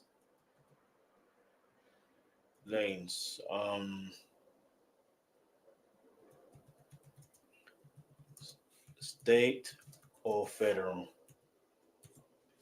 There's two. I think it was state, if I remember. Again, Tory Lanez state was a state case, not a federal case, not a federal one. The charges and sentences took place in Los Angeles County Superior Court. He was convicted and sentenced to 10 years in California State Prison for the of Megan Thee Stallion in the foot during an incident in Hollywood Hills in 2020. And the way some people are going on about this particular case, I may have to do a reaction and dive deep into this case so people can understand what's going on. In fact, I might do one for every single. This is gonna sound mad. Do one for every single case that happens in hip hop. I'll be here for a long time. Nah, but it's content though. I can't even lie. Still, I might have to do from the very beginning. If I got to do it, I'll do it. You know what I'm saying? I would go deep. You know what I mean? Should I do it? Leave it up to the comment section below if you want to see that. If you want to see that, you know what I mean. So we can understand and analyze and do you know what I mean? And see where things are back then and where they are now, and where things could potentially go in the future, and how people can, protect their brand, but also protect protect themselves from falling into doing particular crimes, or you know what I mean, the things they've done in the past, and how there's so many things that are going on. It's mad. Do you know what I mean? On a human level, just everything is mad. Mud. If you know that thing, you know, you know. But yeah, listen, we don't stop here though. All right, we don't stop here. There's more I want to say in regards to Diddy's case, right? So, what we're gonna do, we're gonna pop onto YouTube real quick. Get me? And we're going to go to. Let me see if I can find what I was looking for. It's on my thing here. There you go. What did I say yesterday? What did I say yesterday? Gene Deal, happy to have you back on the platform. Hey, yo, do you know what's mad? I swear to you, yeah, you literally cannot make this up. You literally cannot make this up. I'm only seeing this just now. Look, this was uploaded an hour ago. What time did I come online? What time did I go live? An hour ago. Or at least an hour and 24 minutes ago. And let's keep it moving. Let's go. Shout out to Gene Deal. Shout out to Art.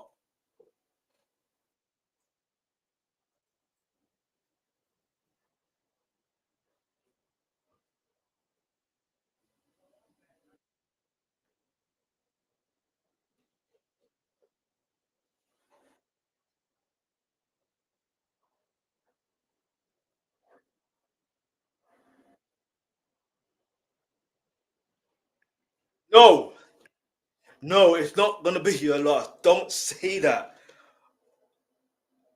Eugene, man, don't do that. Uncle Gene, you hear me? Don't do that. But I'm surprised he never said, Gene Deal, happy to have you back on the platform, my man. Like, you know what I'm saying?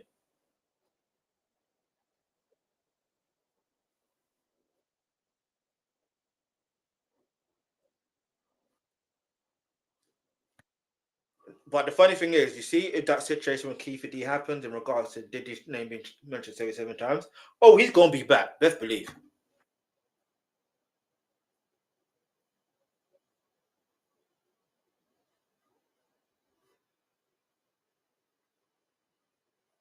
Facts.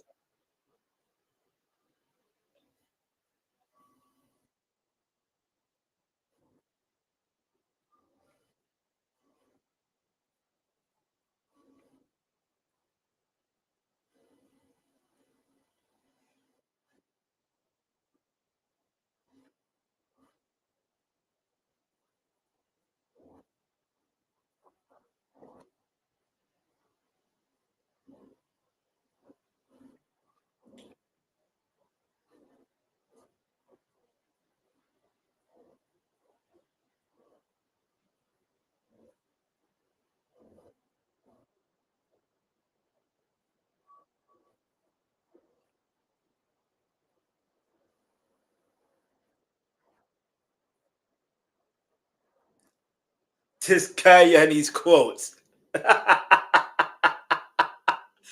Hey, yo.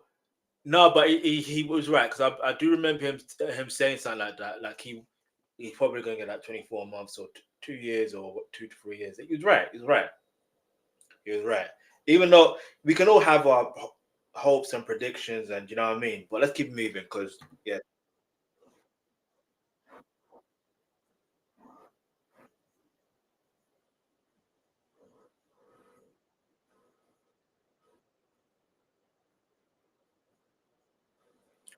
for real. Yeah, Lil Kim with the federal trial. I remember that. I remember that. I remember that. I remember that. But the difference though is with Little Kim. I don't know too much about Kurt Burrow's situation. The difference with Little Kim. Little Kim, Little Kim. You know what I mean? Little Kim is Little Kim. You know what I'm saying? And when I say it like that, I mean as irrespective of what she was convicted of, and I needed to get into that. See, that's another thing. I could tell that back then she could ride out that bird easy. I forgot how many years she did, but she could ride out that bird. I think even Remy Ma got federal time as well, or was it state prison? No, I think it was state prison still. But we'll get into that another time. Let's go.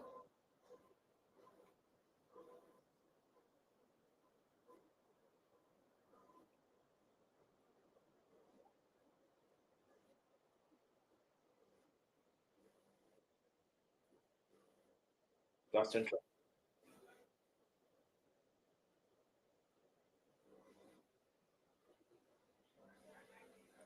That's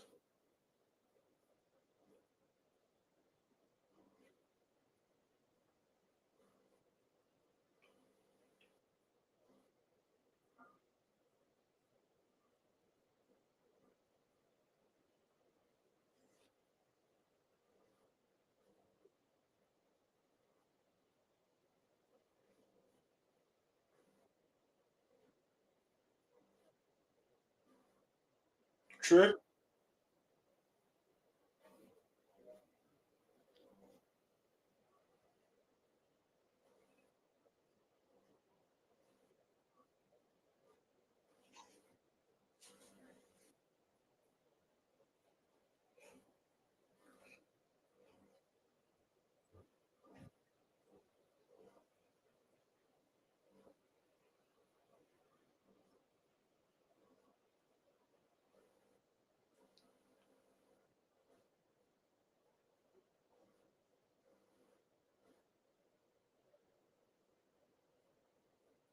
Yeah, substantial.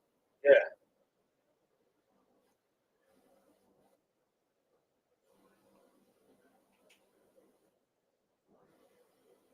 ain't really substantial.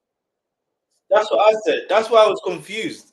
Yesterday, if you saw me in the live stream, I was literally confused in the moment. When the update was like, and he said substantial, I'm thinking, okay, what's that going to be? You know what I mean? I didn't know, but when he ended up saying 15 months to 4 years, I'm like, well, 50 months, that's not substantial.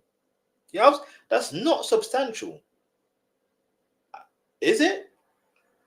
But again, prison time is prison time. Fed time is Fed time. Get me? Fed time. What did he say in what he's tuning his debut album with Mace? Fed time something. Well, he doesn't say it. It's Mace that says it, but it's still his song. Fed time, pie something. Get me?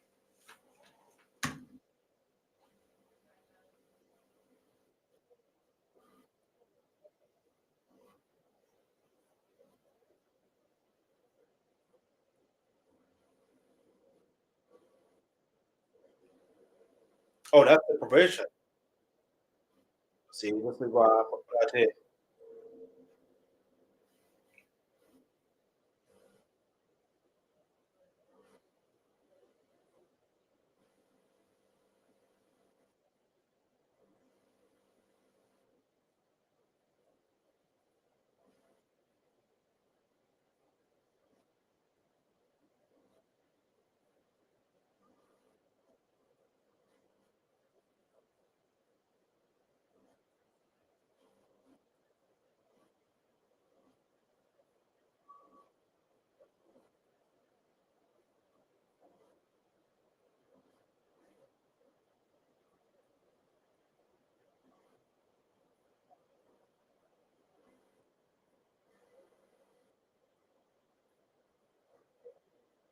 Yeah. It's like we read. You see how it was important to read that before, like to understand it. And now hearing Gene Dill talk about this, and just bear in mind, I don't think some people understand Gene Dill. Like he's been like a probation officer as well, so he understands the law. He or some well most parts of the law. He understands certain situations. So this is why when he says certain things, I'm like, all right, cool. I can understand. I can get a clearer understanding. You understand? But my thing is, it's like, and I'm sure he's probably going to mention it's also his first offense, like first conviction. So with it, if being his first conviction, of course he's not really going to get a long time. And it's sad, really, for the victims and everyone else involved. But listen, he's got a lot of um, legal problems to deal with. Put it that way. So when even if and when he comes out, listen, he's still got problems to deal with. Like he's still got a lot of legal problems to deal with. You understand? And and if he really is connected to that situation in regards to Tupac and that Keefe D case, or that Keefe D case regarding Tupac, you know what I mean? Yeah. You know what I'm saying? Let's just say he will never, ever go home. Like, in fact, coming home would be his actual prison cell. That would be his home for life. And I can't predict the future in it. You know what I mean? But I can see patterns, or I can see I can see where things could potentially lead towards. That's why, and I'll repeat it again. When I saw, like, again, 2011, yeah, I never expected this of Diddy. I never expected. I didn't see that. I didn't see happening. I just didn't see what was happening now. I never ever saw that happening. Especially even because, especially with the whole Tupac situation, it never really clocked my mind. Like, you know what I mean? It's only when you get older and you put the two and two together, you're like, yo, what? This is mad. You know what I mean? Had I known what I know now back then, this wouldn't exist in my hand. It just wouldn't exist.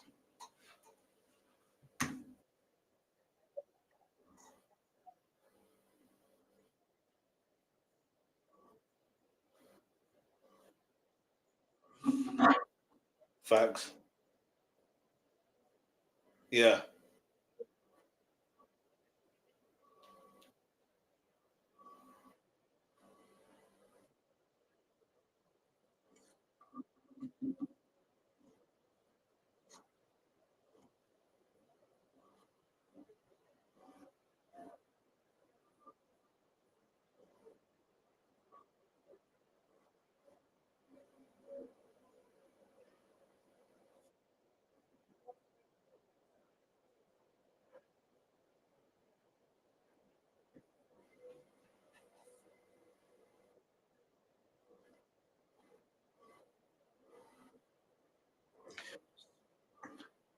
You see, this is what I was saying earlier. And this is, I thought it was part of the RICO, but I'm wrong. He was never ever charged with it. And the judge knew this. All right, cool. Let's keep moving.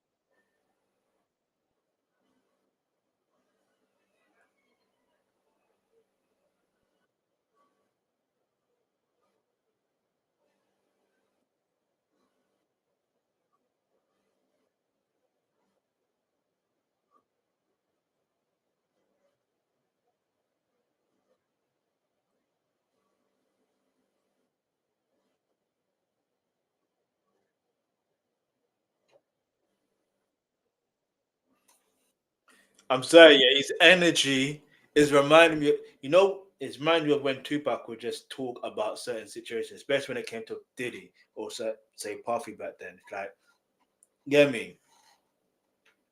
Imagine how Tupac would have reacted in this situation. He'd be like, "Hell no! He should have got the full 20. He should have like the jury should have been convicted him of all 5 charges. Like this is a see, we should be protecting our women. I know what I got wrongfully convicted of, but I was innocent. Like, I don't know. I don't know what he was saying. I don't know what he was saying, but I can just imagine his energy in it. Like it's mad, not mad, but it's like you know what I'm saying. But yeah,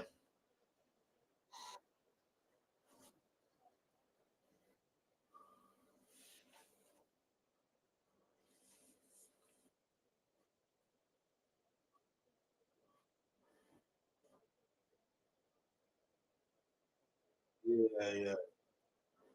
That's how.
Do you see what I said? Something similar.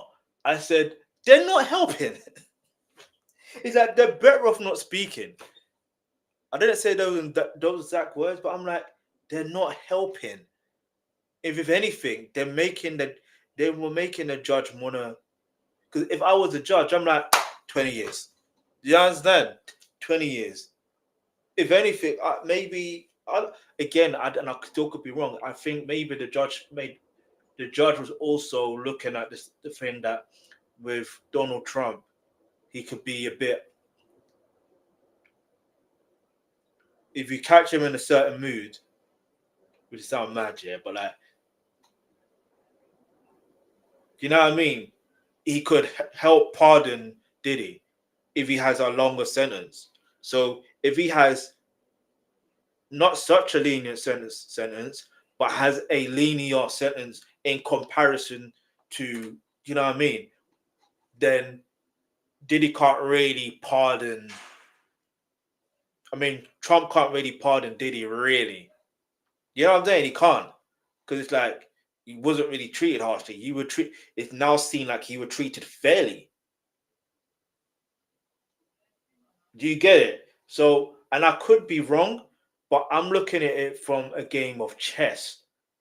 And it's wrong to look at things. Sometimes it's wrong to look at things that way, but sometimes it's right to look at things that way. Like it's a chess move. Because at the end of the day, there's that. There's also the fact of his first time conviction. Because yeah, you know what? Because of all the resources he has and the connections he has, it may make it seem like, you know what I mean.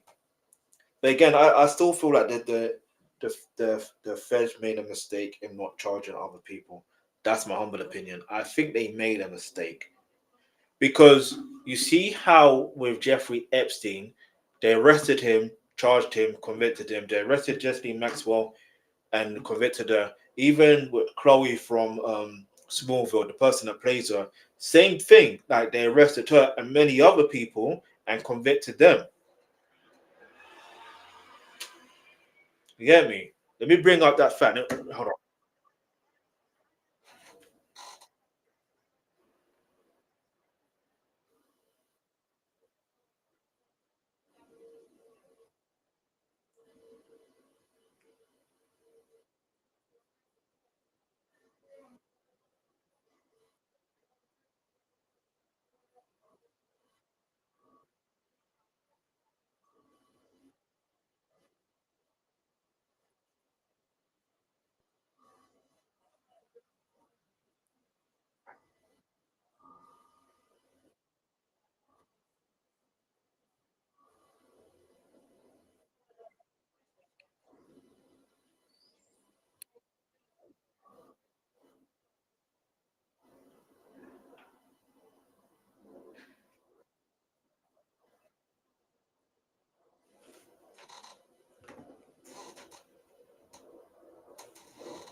All right, listen.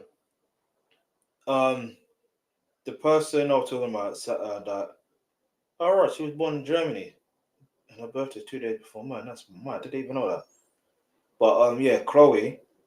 I keep calling her Chloe, but her name is Alison Mack, and I swear there's a show called Ali Mack, Alex Mack. Anyway, so basically, she was convicted of racketeering and conspiracy, racketeering conspiracy. But what's mad, yeah? You see, Mack was a member of Nick's Film, an organization founded by Keith Raniere at headquarters, blah blah. Throughout the existence, advocates of that organization characterized in the benign multi-level marketing company selling. Okay, no, but I thought it was something completely different.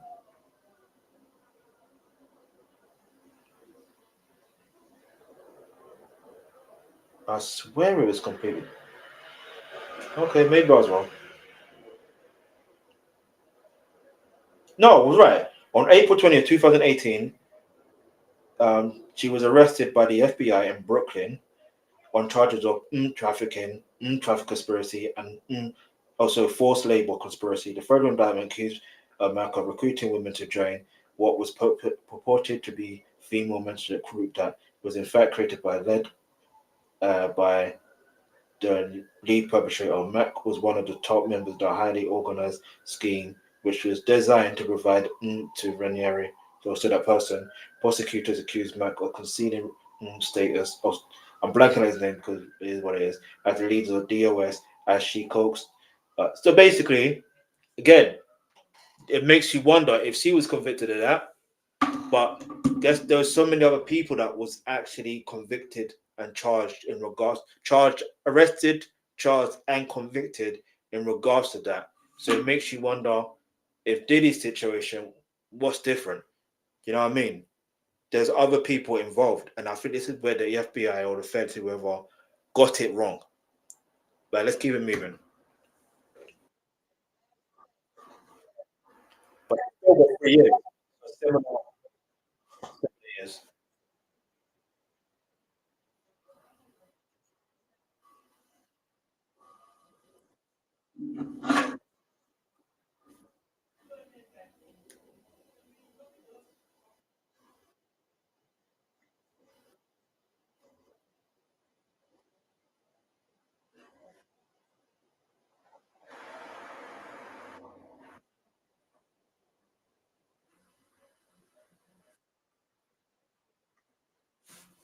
Hear me out. I don't care if it's black, white.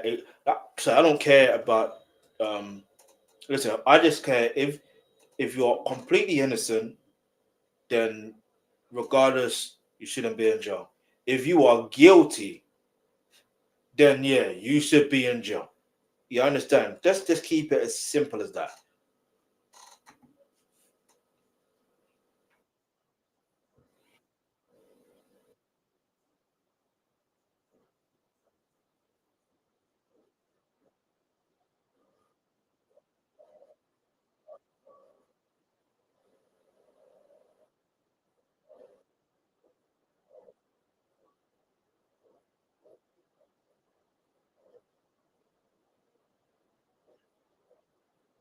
Yeah, probation. Yeah.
You say, "Come on, man," but I'm like, "Good. You're being haunted by the things that you have done. Stay being haunted. I do not care. Stay being haunted. You know what I mean? Until you fully repent. Let's go. That part.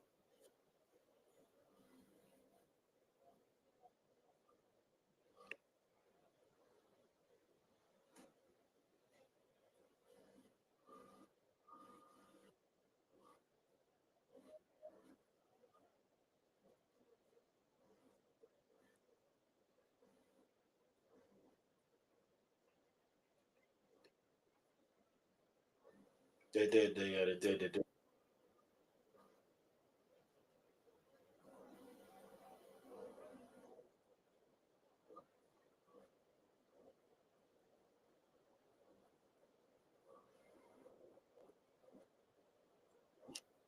So Christian Combs, Quincy, you know what I mean? The mothers of Diddy's children that are look, Kim Diddy's children who has the mother that has Kim Porter as their mother.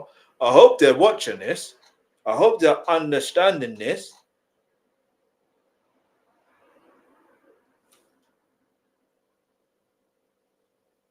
You understand? And it's sad to say because obviously they're kids, but they're adults now, isn't it? But like still they're kids, but they're adults, but they're kids. but they're adults. Yeah, you get the point. Let's keep it moving. Let's go.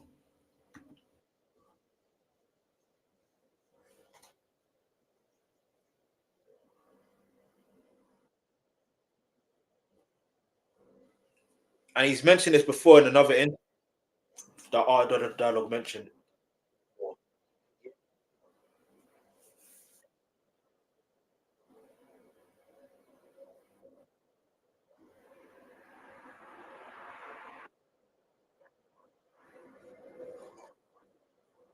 Yeah, they pull at their heartstrings. I think it's foul. Using your kids,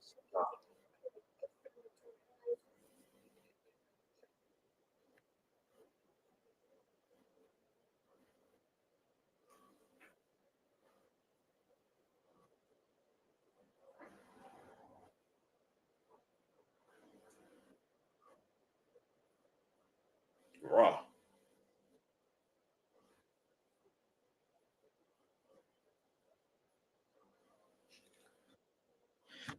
I was wonder.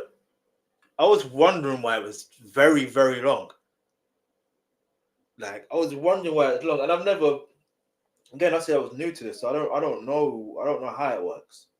But the fact that he said it usually take 2 hours, it makes me wonder why did it have to take that long? Why?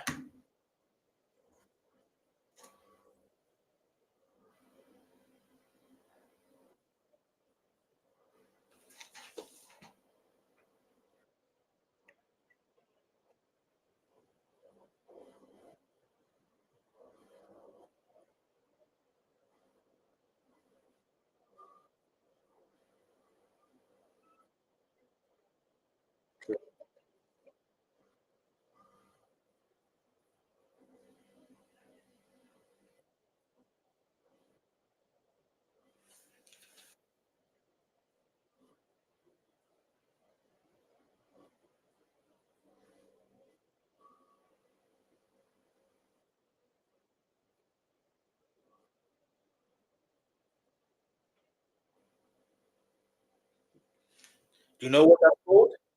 Do you know what that's called? That's called emotional manipulation, emotional blackmail, emotional manipulation, emotional blackmail. That's what that called.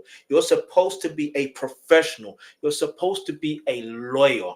What do you mean you are crying on the stand? Oh, you want to get your money's worth, don't you? You want to make sure Diddy gets out on time so he can pay you properly. He probably said he's going to give you some bonuses or something. Because ain't no way. You know what I mean? Because like Tisa Tell said in her thing yesterday, it's his constitutional right. You know what I mean? It's uh, uh, uh, uh, it's his constitutional right to have his legal team. So it is what it is. But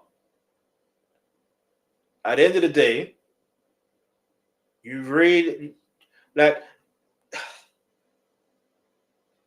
why would the lawyer cry? Nah. It's different that the lawyer was crying because of the kids talking, because even that was making me a bit emotional. I can't even lie. Still, I mean, I still would have give if I was the judge, I still would have given him the maximum anyway. That's just me, and that's based on the fact of, well, I know about this. You've gotten away with things so long. You've got so many resources, so many connections. Your name is also linked to other things. Fair enough. It's not been proven it has not been proven as a fact. There's no actual evidence in the court of law that has convicted you, at least as of yet. But because your name has been linked to so many things and you haven't been held accountable for this amount of years, and you felt like you could get away with doing these sort of things, I'm giving you the max. That's what I would have done if I was a judge. But I'm not a judge. I'm not a judge. I didn't study law. Although I did at one point, one stage of my life, like, I wanted to study law, but circumstances and all that. You know what I mean? But anyway, keep it moving.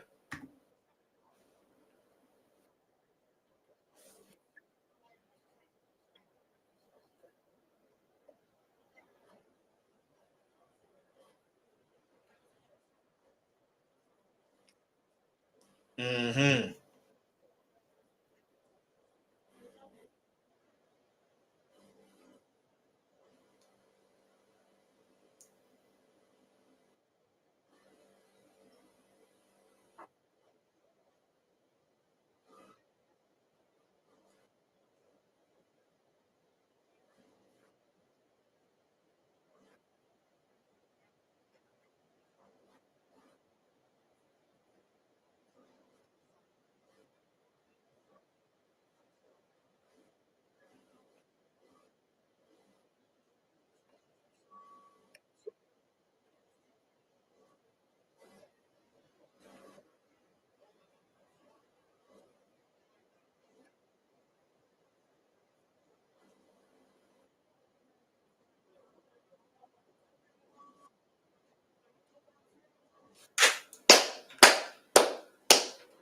Ain't it funny how I brought up Tupac in this, like, because of his energy? That's what reminded me. And then I was mentioning about the whole Keefe D situation and the link to Tupac and all that shit, all that stuff there. And now he brings up this, and he mentioned about, is he one of Tupac's fan?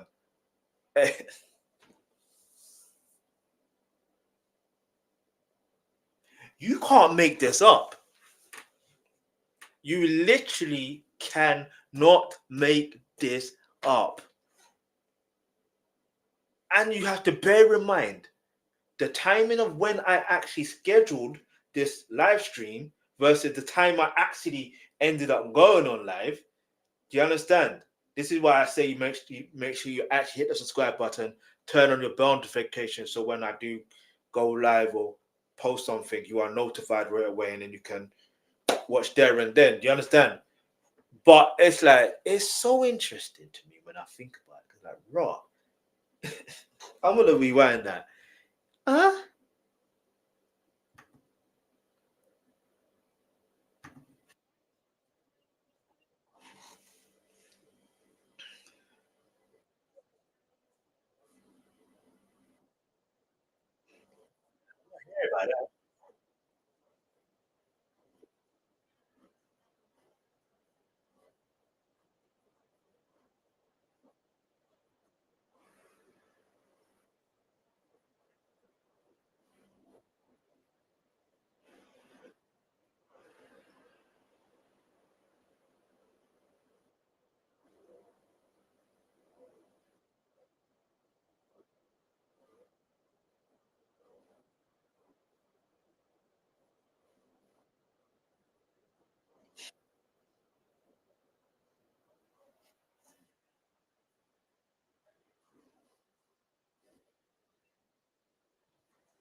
I listen.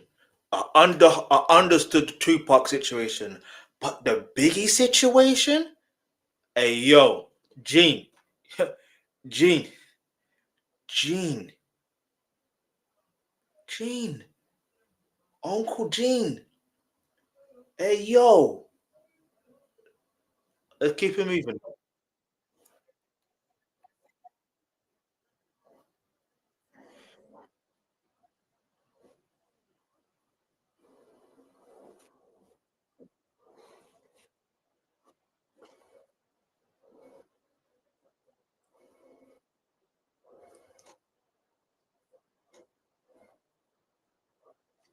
It's true because when the situation happened to Tory Lange, we knew about that.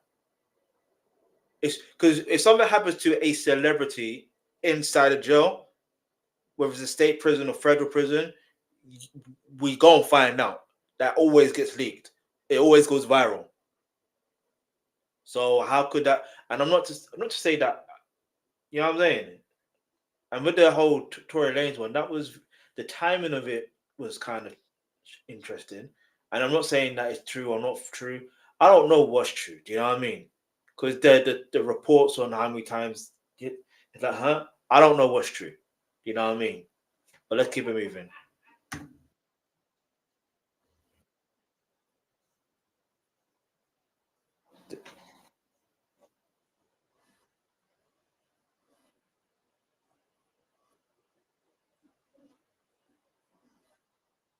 Possibly, possibly makes sense.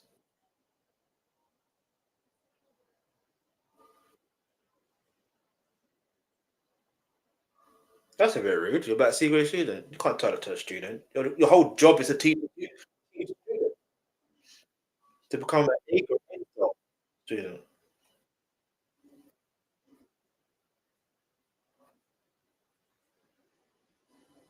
And this is what's so much wild. Exactly. They were that bold and audacious and arrogant to think he would be walking and be free the next week to do speaking engagements. Wild.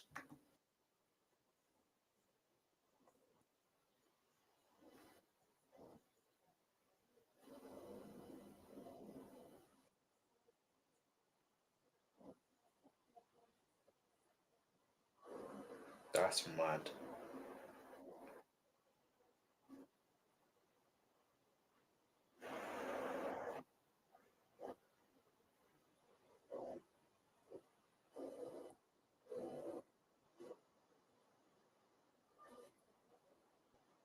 Okay.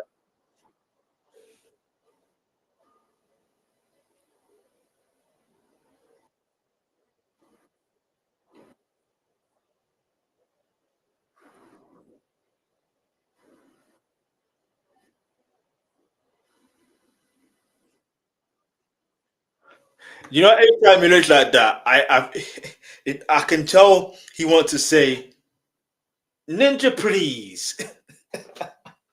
Listen, I have to say ninja because it's like I can't say certain words in it. I mean, some people can get away with it, but I'm not taking chances. Let's go.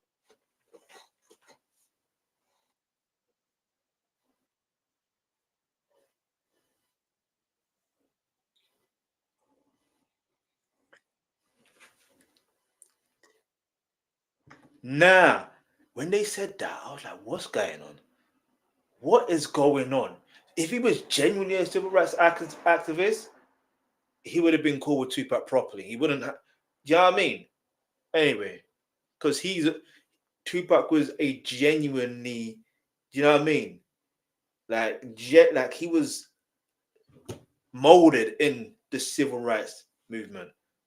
Like he was literally, he's a seed of the civil rights movement. You know what I mean?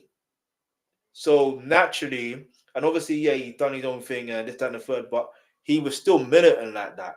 Do you know what I mean? Regardless. But anyway, let's keep moving.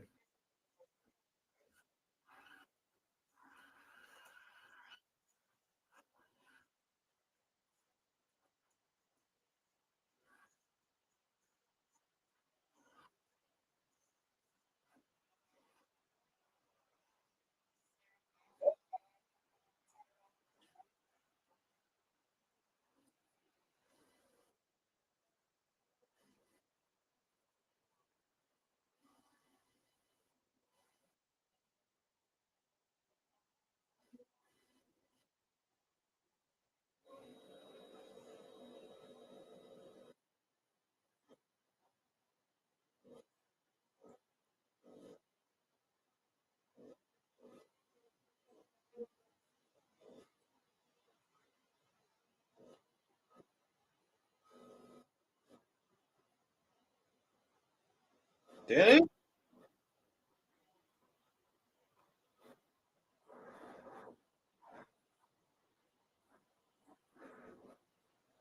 Know that.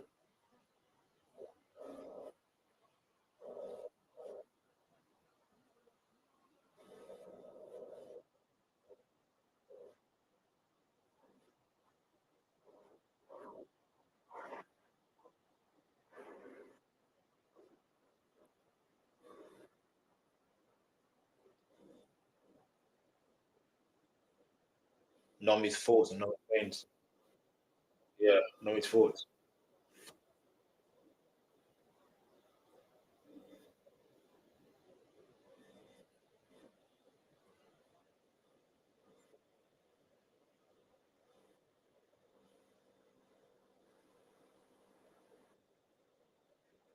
You know what he wants to say, right?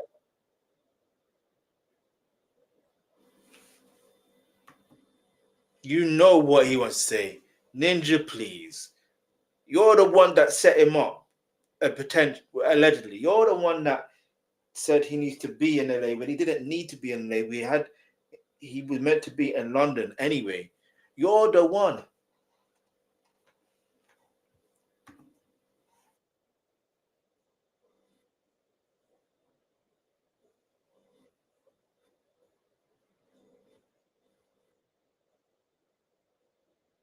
Mm.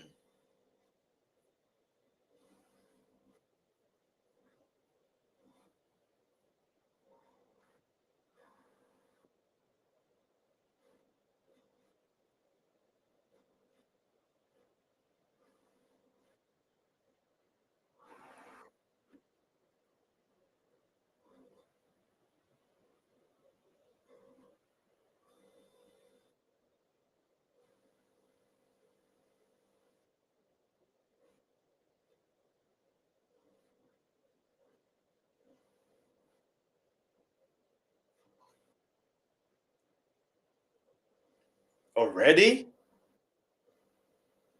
How that work? How that work?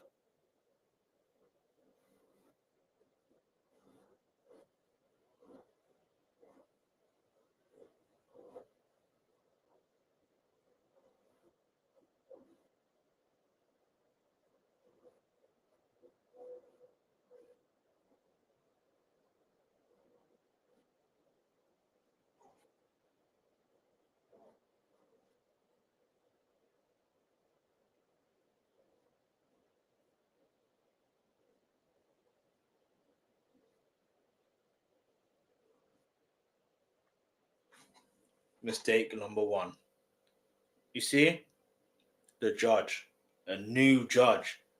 I didn't know this. It was a new judge. It should have been a judge with high level experience that knows what they're doing. I'm not saying to say you never know what he's doing. I know everyone needs to have the chance and have the experience, but the reality is, when you're dealing with someone of Diddy's um the level of celebrity power and resources that they have and connections, I a judge who is aware of all of these. I'm not saying he's not aware of these stuff, but like a judge who's not as new, who's experienced, be like, listen, I've been there, seen that, heard everything before. You ain't, you know what I mean? Because if you're saying substantial, a new, a judge who's not that new, who has more experience, they're gonna really say give substantial. I think. But what do you think? Leave your answer in the comment section below. But let's keep it moving real quick.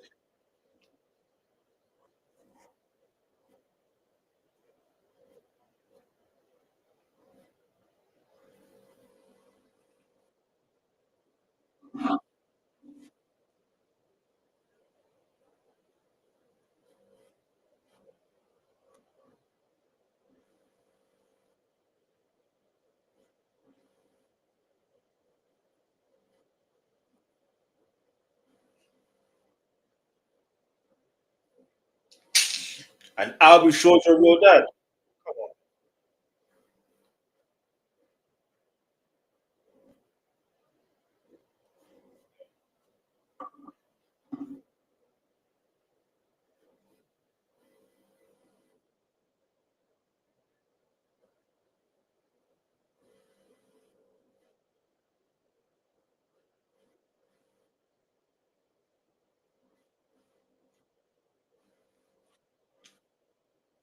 You-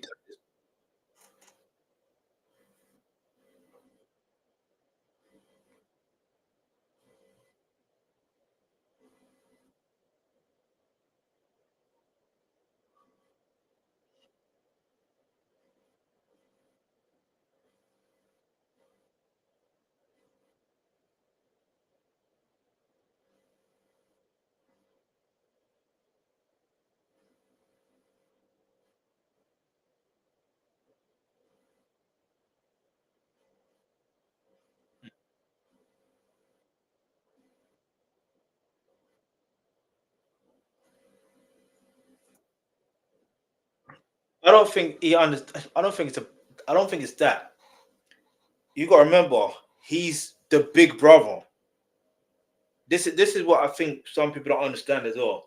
He's the Quincy is the big brother, right? So it's like it's almost like he is doing this because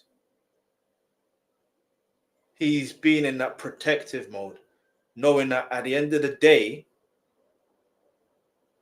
like if he feels like and sees that his siblings need their father, then he's gonna have to say what he feels he needs to say. And I don't know, it's magic because it's sad for Albie Shaw for him to hear this situation, but he has to do something to reach out to Albie Shaw. Sorry, Albie Shaw needs to reach out to Quincy properly.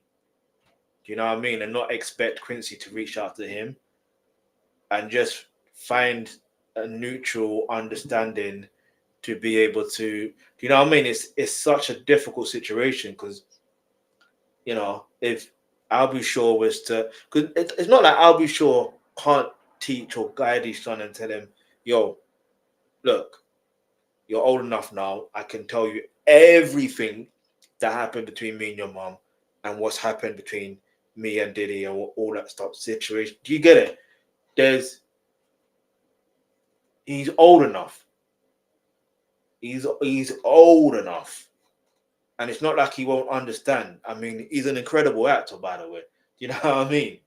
So it's like, and he's a decent singer as well. He's not better than his dad, but he's a decent singer.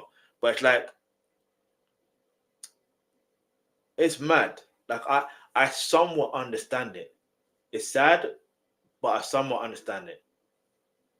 Like, not that I agree with it, but when you see things from the perspective of the children's view, then you understand. But if you don't see it from that perspective, you're not really gonna understand. But let's give him that,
man.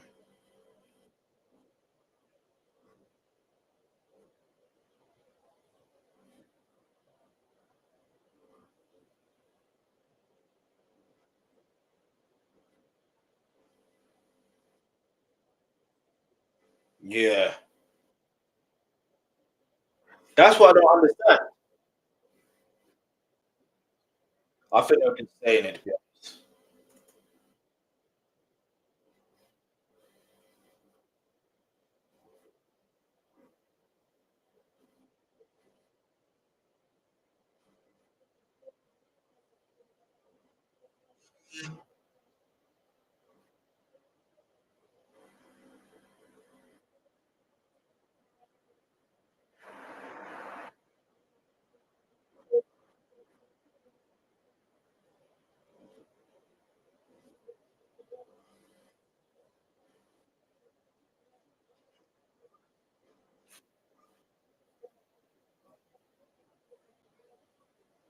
Today.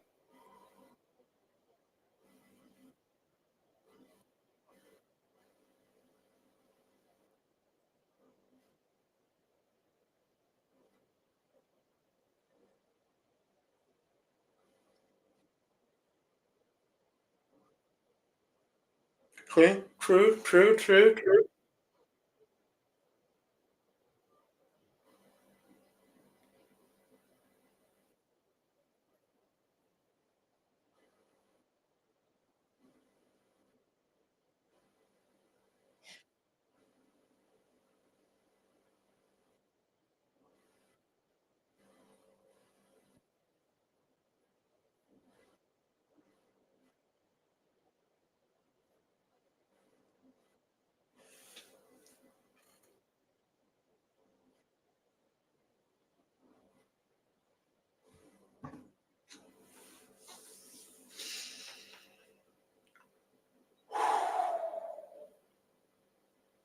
That's deep. What he said just there is deep. Let's keep it moving, man.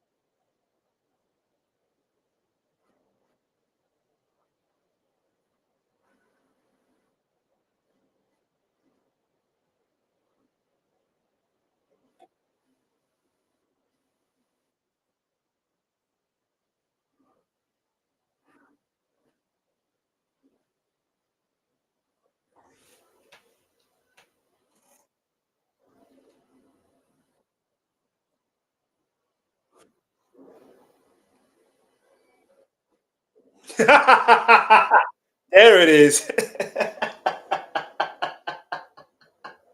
It was coming. No Diddy. Pause. Yeah, like it was coming. Man said, Nick, what? Ninja, what?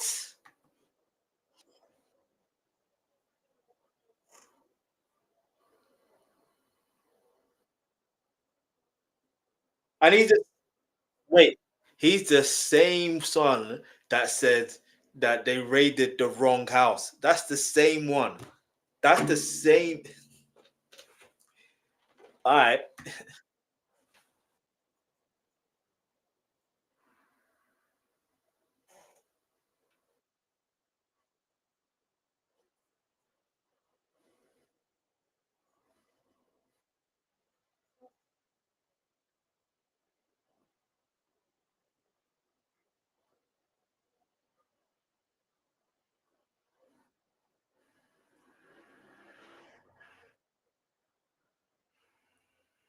Question is why?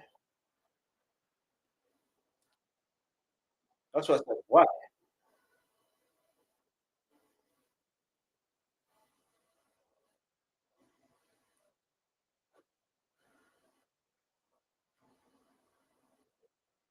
It's a chess move. Don't know.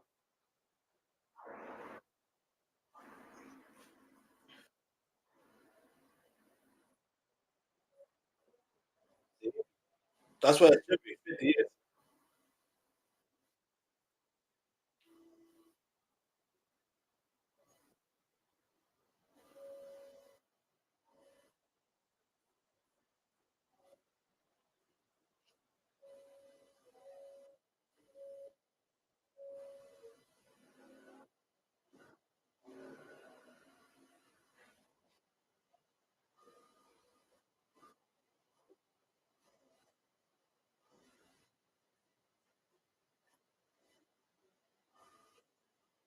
I won't say that he won. I won't say he won. And I'm not. That's not just to say that. Obviously, I want him to be guilty and whatever the case may be, or anything like that. One, he's already serving. He's serving time in jail. Yeah, that's not winning. If it, what would him winning and winning would have been look like is him walking free. That's winning and having these charges, his conviction overturned and dropped. That's winning. Do you get it? But also, even if that was to happen, which is unlikely, just keep it real. Everything he has done to people, he has to live with his thoughts. And even if he comes out of prison, he still may take narcotics and he still will try to numb what his thoughts and whatever he goes through. Is what it is.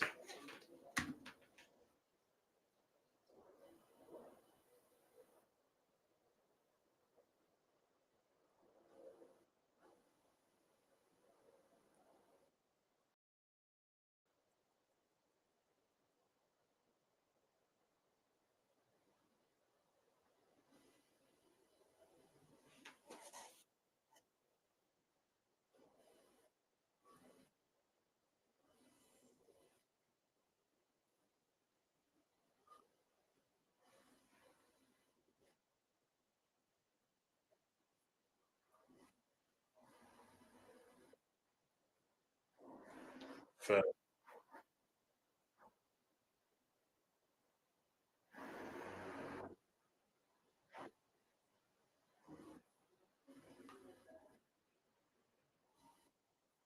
Yeah, but those only release your inhibitions. I don't stop the excuses. Stop the excuses.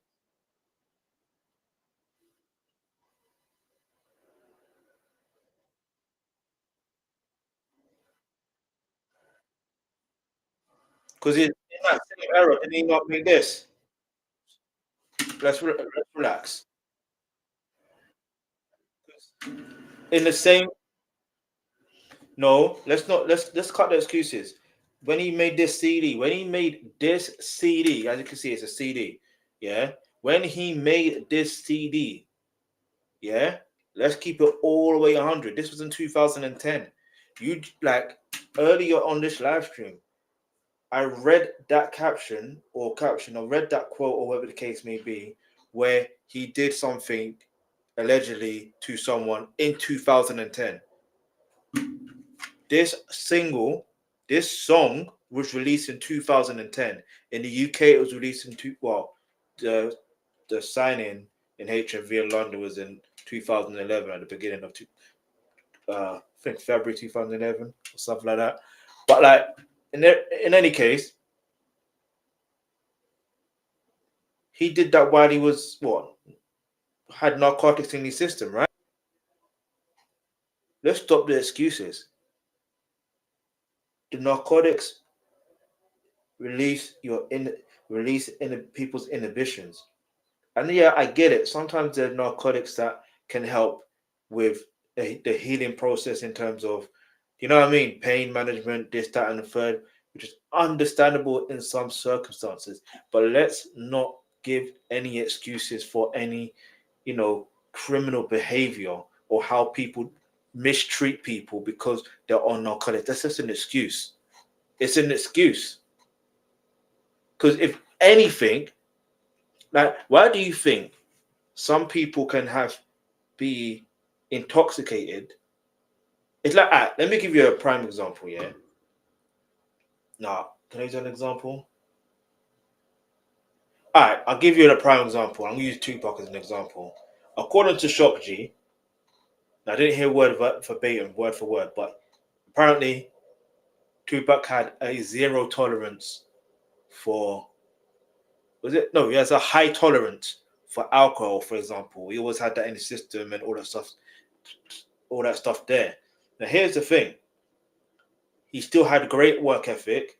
He still treated people well, even though he was he had he was erratic at times, but at the same time, he was still militant. He still knew what he was doing. Do you understand? You, it's the problem is you can never really excuse someone's behavior because of narcotics or alcohol that's in their system. I'm not having it. I don't care. I'm not having it. It's either you're a good person or you're not a good person. And if you're not a good person, then that's based on how that person was brought up. But then again, there is a thing of not necessarily how they were brought up, but sometimes it could be a case of they don't know how to overcome a certain problem or challenge. So their reaction, you understand, is what their reaction is. And until someone tells them otherwise, that reaction is the wrong course of action, you understand? Because they may see that as normal, and some people may see that as normal, but they see it as abnormal. Not they see it as abnormal, but they see it as normal because they just allow it to continue until it gets to a point where it's like, do you get it? No excuses whatsoever. Sometimes that's what happens. But the Diddy situation, no excuses. What's done is done. Let's keep moving.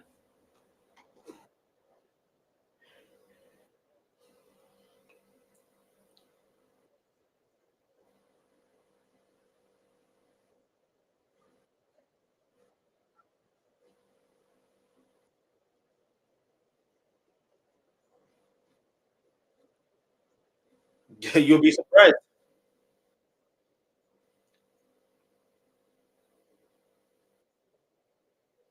Then end up going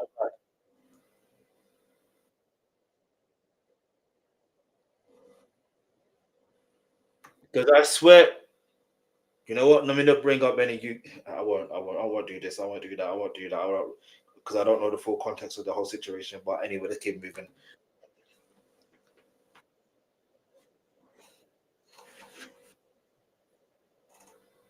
I mean, we can only hope so. Yeah, we can only hope so for his children's sake. Forget anyone else. For his children's sake.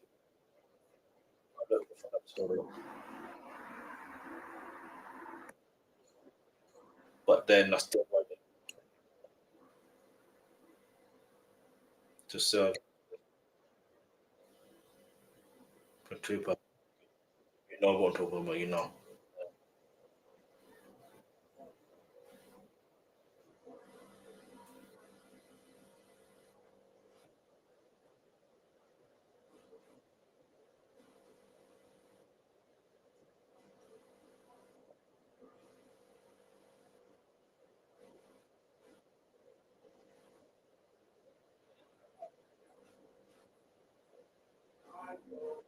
Something to do with minors.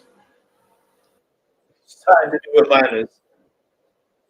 That's the one thing you have to mention. Come on, man.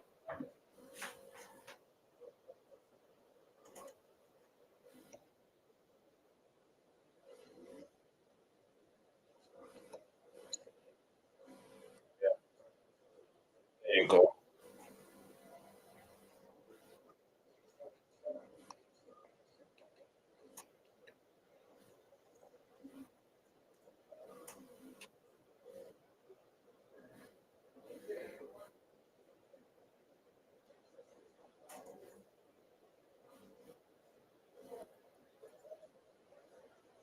Right, and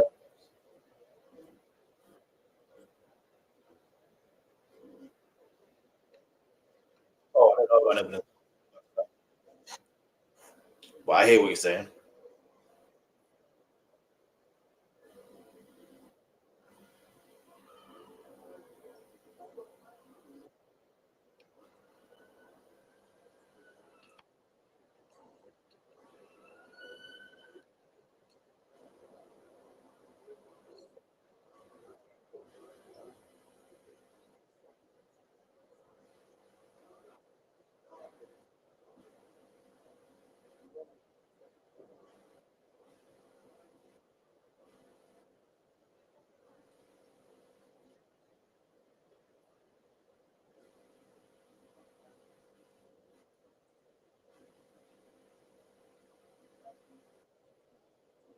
Mm-hmm.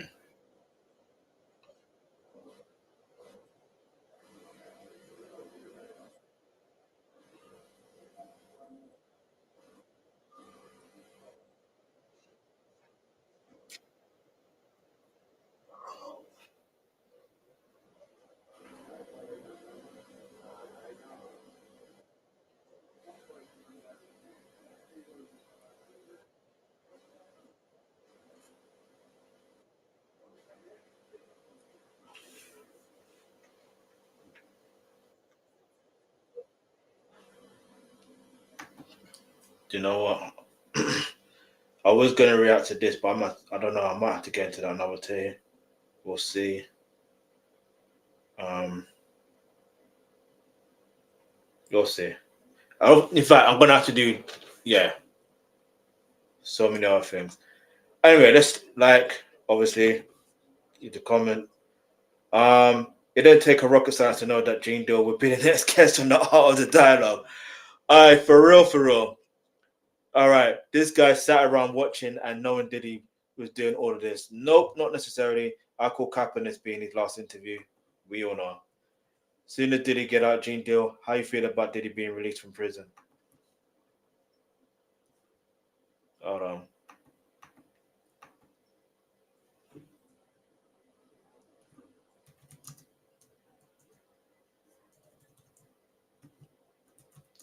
When I don't even know what to put. Should I put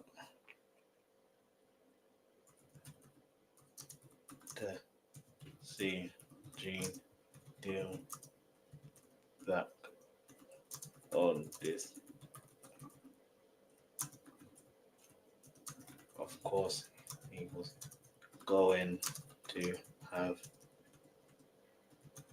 his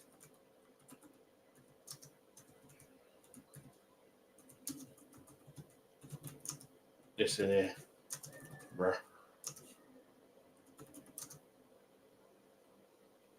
We all know this won't be his last interview, especially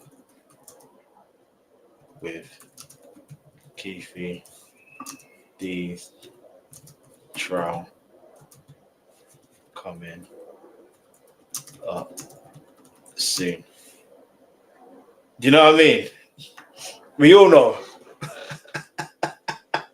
Because if Diddy's name has been mentioned 77 times, listen here, bro. Anyway, let me know what your thoughts are on everything. Was it too far? Was it lenient? This, that, and the third. And in any case,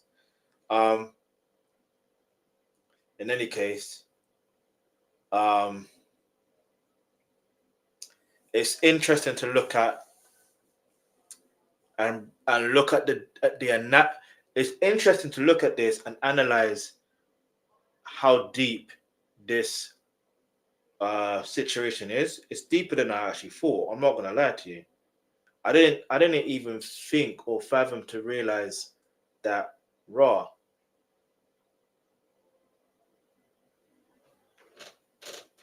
Like I didn't even realize how deep it goes. I really didn't. But anyway, let me know what your thoughts are. Get me. Keep your notifications up. So turn the bell notification. Keep the notifications on. And when you get notified when new content is uploaded or when I go live, you watch there and then. But yeah, man. Yeah.